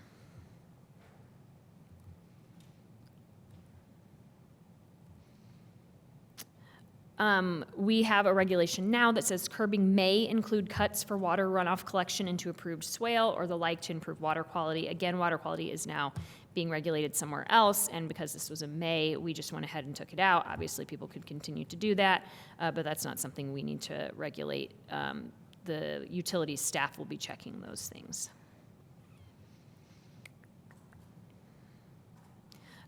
Changing stormwater filtration requirements for parking lot bump outs, islands, or end caps to just reference that they will need to meet Title 13 requirements. We decided to leave that here because historically that is something that people would look for in these regulations because all other regulations related to parking lots are in Title 20. So we decided not to take it out completely there, but just to reference Title 13. And here in the operation and maintenance chapter, siltation and erosion is the section that we removed from previously earlier in the UDO, so taking out the reference there as well. More reference changes. Okay, so this is in the subdivision control section. This is page 271 of the current UDO. It used to say all subdivision requests shall include the submittal of a drainage plan to City of Bloomington Utilities, and then it had lots of details about that plan or what was expected for the creation of that plan, and that's all been removed and just indicated that it's subject to the requirements of Title 13 because those will be included in Title 13 and the design manual that goes along with that. Also excluding the requirement for the facilities maintenance plan because, again, they will be requiring that and monitoring it as well. So on this page, we're changing the name, again, from grading permit to site development permit in all of the places that it's cross-referenced in the UDO. This is where it gets like a little more substantive. So this is activities that are exempt from site plan review. We had changed this, I think, last year. Activities that require a grading permit but do not require any site improvements. That was so that you wouldn't have to do a site plan review because usually site plans are triggered by grading permits, but if you weren't having to put anything on the site, there was nothing to review. So we added that. But again, because we aren't regulating grading permits anymore, we have removed that. And we added, changed that petitions for grading permit where site improvements are required. We've changed that to petitions for site development permit. Those will require site plan review. And then further down in the code, we list what's excluded from the site development permits. We'll get to that in just a second. Here, we wanted to clarify that for both minor and major site plans, when you have a site development permit or when you don't, how that is related to the expiration of that site plan. It's something that we found could just probably be a little clearer, and since it was related to the updating of the site development language, we went ahead and updated that as well. So basically, if you pull a permit within the time that your site plan is valid, then your site plan stays valid as long as your permit is valid, and that's something we've been doing for years and is in code, but we decided to make it a little bit clearer.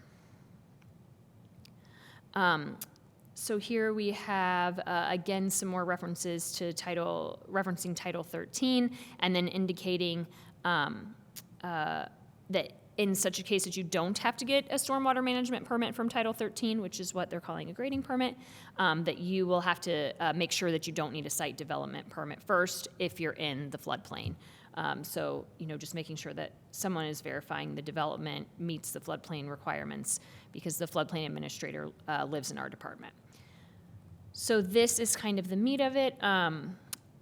So again, changing the name from grading permit to site plan, or sorry, to site development permit. This is current UDO page 327, if anyone wants to look it up.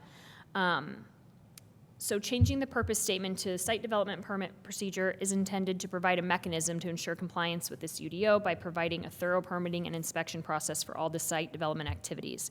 So the purpose of the permit, it's not going to be new information for staff. It's going to be staff verifying that the things that you told Plan Commission or you told staff through minor site plan review have now made it into your construction drawings and the things that you are planning to use to build the site, and that those match. Because when we are here and seeing a site plan or one that's done at staff level, those aren't 100% plans. They're not 90% plans. You know, we've been really working with the developers in the last few years to give us as complete plans as they can early on so that they won't have as many surprises near the end. But this permit is intended to move quickly and say, when someone applies for it, you're verifying that what they've already shown you is still applicable, and if not, why, and working through that with them. And again, as I mentioned before, the engineering department also does a lot of their site review, again, related to that interface between public and private during the grading permit process currently, so this will allow for that to still occur without them having to create another permitting process as well. So just kind of pivoting what we're doing. So exemptions for grading permits were based on land disturbance and also use of the site. So since what we're doing now isn't regulating the actual movement of the dirt, we're taking out that exemption, but we are leaving in that site plan development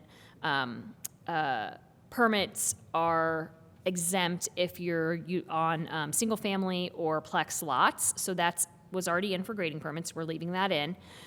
We also added that site development activity containing only new buildings or changes, alterations, or additions to existing building with no additional improvements required or exempt. So we wanted to clarify that we're not adding a process for someone who is just pulling a building permit like an interior remodel. They were always exempt from the grading permit process, and they'll continue to be exempt from this process. Additionally, other types of permits that we issue, like change in use, signs or changes to signs, that those types of things are exempt as well, because development is a defined term in the UDO, so we just wanted to be clear what types of development we're looking at for this permit. And again, temporary uses are exempted as well. So taking out the extra stuff related to grading permits that are moving on, and then indicating, you know, that what we'll need to see for application for this permit is verification that you have site plan approval when such an approval is required, your construction plans indicating all of your proposed site improvements, and then additional requirements that were always required for a grading permit as well, including, you know, a site plan of the entire site. We listed some things that you might include on a construction plan here, but obviously left it open-ended as every site's a little bit different, and we're going to, as this process progresses, flesh out a more detailed list in the administrative manual as we see kind of how the change works now with the new permit. And including a requirement that you get the stormwater permit from Title 13 if that is required by their regulation. So I think we're almost done here. More reference updates on these final pages of changes. I don't think there's anything more that's substantive, but let's just make sure. So basically, we are trying to, the petition before you tonight, ZO 3024, is trying to align Title 20 with the new Title 13, as well as the new state regulations. So we are recommending that you waive the requirement for second hearing and send this on to the Common Council with a positive recommendation. I can answer any questions. Thank you. Jackie, any questions from commissioners?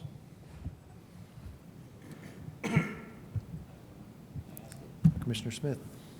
Why are we transferring this review process to utilities? Oh, such a good question. It's mandated by the state. So they created 2 new permits that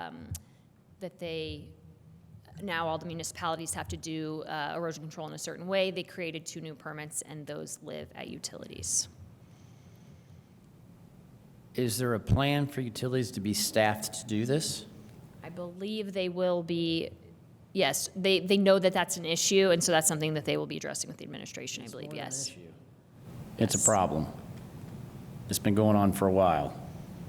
So are they ready for this? Is this happening now? It went into effect on July 1st. So those things that are like already in the queue, or if you have submitted a plan to CBU previously and gotten some comment on it, those will go through the old process, Title 20 and Title 10. But anything that they haven't seen before that comes in after July 1st will go through the new process. I understand it's a state rule, but I'm just going to say out loud, serious concern, because they couldn't handle the old way, and I don't think they have any idea how to handle the new way. So it's a concern. I'm saying it out loud and publicly for a reason. All right, additional questions? Commissioner Kinsey, go ahead. Yeah, I guess I have the same kind of follow-up concern that Commissioner Smith is raising. This is being enacted across the state. So other municipalities have to address the same issue in terms of, not to the level of changing their UDO like we do. Maybe they have different things there, but their utilities are going to have to take charge of the new titles that have been enacted. And I guess one, want to confirm that that's true. And then two, what is there a mechanism for raising a concern, or where is it that people should now address a concern? Does that go to a state legislator, or where does that concern go to in terms of staffing and ensuring that utilities is adequately staffed or equipped to handle this?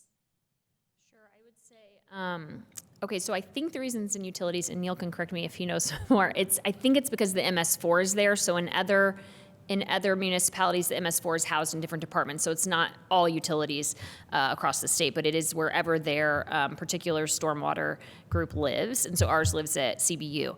I will say that, on a wider scale, yes, I think, contacting your legislator, is probably is probably valid. More Bloomington focused, I think I think that people know the concern. I think it's out there and they're aware of it. I think CBU knows that there's some concern about this change. So just making sure, that the administration and, CBU are aware of your concerns, I think would be probably the best thing you could do locally. I asked at the MS4 meeting if there was a portal going to be created to help with the process for petitioners that come to the city. Right now, there's no liaison. There's no way to know where to go unless you hire a professional. And sometimes things go into a black hole, you don't even know who to call. When I asked the MS4 coordinator if we were doing that, the response was, well, I think planning's doing that, but we're not a part of that. So I'm going to say out loud that the building department does have actually a decent portal. It actually works. You know where your permit's hung up and you can make a phone call. I would request, if we do this, we need a portal. We need a process that goes step by step, and we need to know how to contact somebody when it gets locked down. And right now, utilities is a black hole. You can't call anybody, you don't get responses, you don't get anything out of them. And so I'm just saying that out loud because it is a problem and it needs to be addressed. And we need to go after a portal so we have a path to follow to get a project approved that's not just random and segregated, because each department now kind of stands alone. Question is, can we get a portal? Yeah, so I don't know how much we've talked about it here in a long time, but the city has a similar program to what the county's been using. It's a different vendor. And so, for example, in the planning department, if you go on our page, we have a number of things that are already up. I think engineering has some too, where you can apply and you go back and forth all digitally and you can see where things are. So those things we're unveiling more and more of those as we get them updated. So yes, ideally, all of the departments would be on it in the end, and you would be able to go to a one-stop to see that's where I think ITS's hopes were headed. All right. Questions? Tron. We just dealt with this at the county with House and World Act 1108. I just wanted to mention part of the 1108 is that you can protect steeper slopes if it's within a watershed, that is for a municipality, and that's more for the public's edification. Everyone's aware of this. I know that the stormwater program and CBU is aware of it as well, but I don't want to speculate too much. If the city does expand, it's going to actually encompass more of that watershed area. Right now, it's just a very small little sliver, but, you know, that's all I wanted to share. Okay. Any other questions?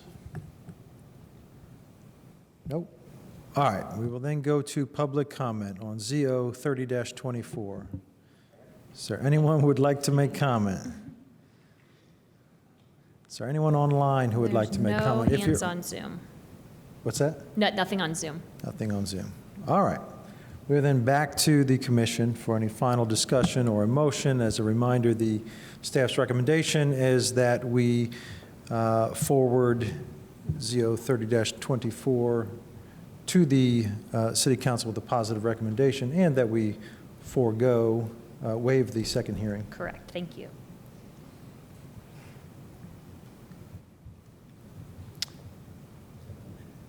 I was just reminding you of the staff's recommendation. I would Jillian's welcome a raised her motion hand. to that effect. Mr. Whistler, Ms. Kinsey raised her hand on Zoom. Oh, I'm sorry. Commissioner Kinsey, do you have a, Sure. I will motion to forward ZO 30-24 to the city council with a positive recommendation. Yeah, would you also like to move that we waive the second hearing? and waive the second hearing, thank you, yes. I'll second. All right. Any final comments before we call the roll? Let's call the roll. Kinsey, Yes. Copper, Yes. Smith, Yes. Stossberg, Yes. Whistler, Yes. Ballard, Yes. Cochran, Yes. Korodke. Yes. All right, that motion carries. Thank you all for your patience, and we are adjourned.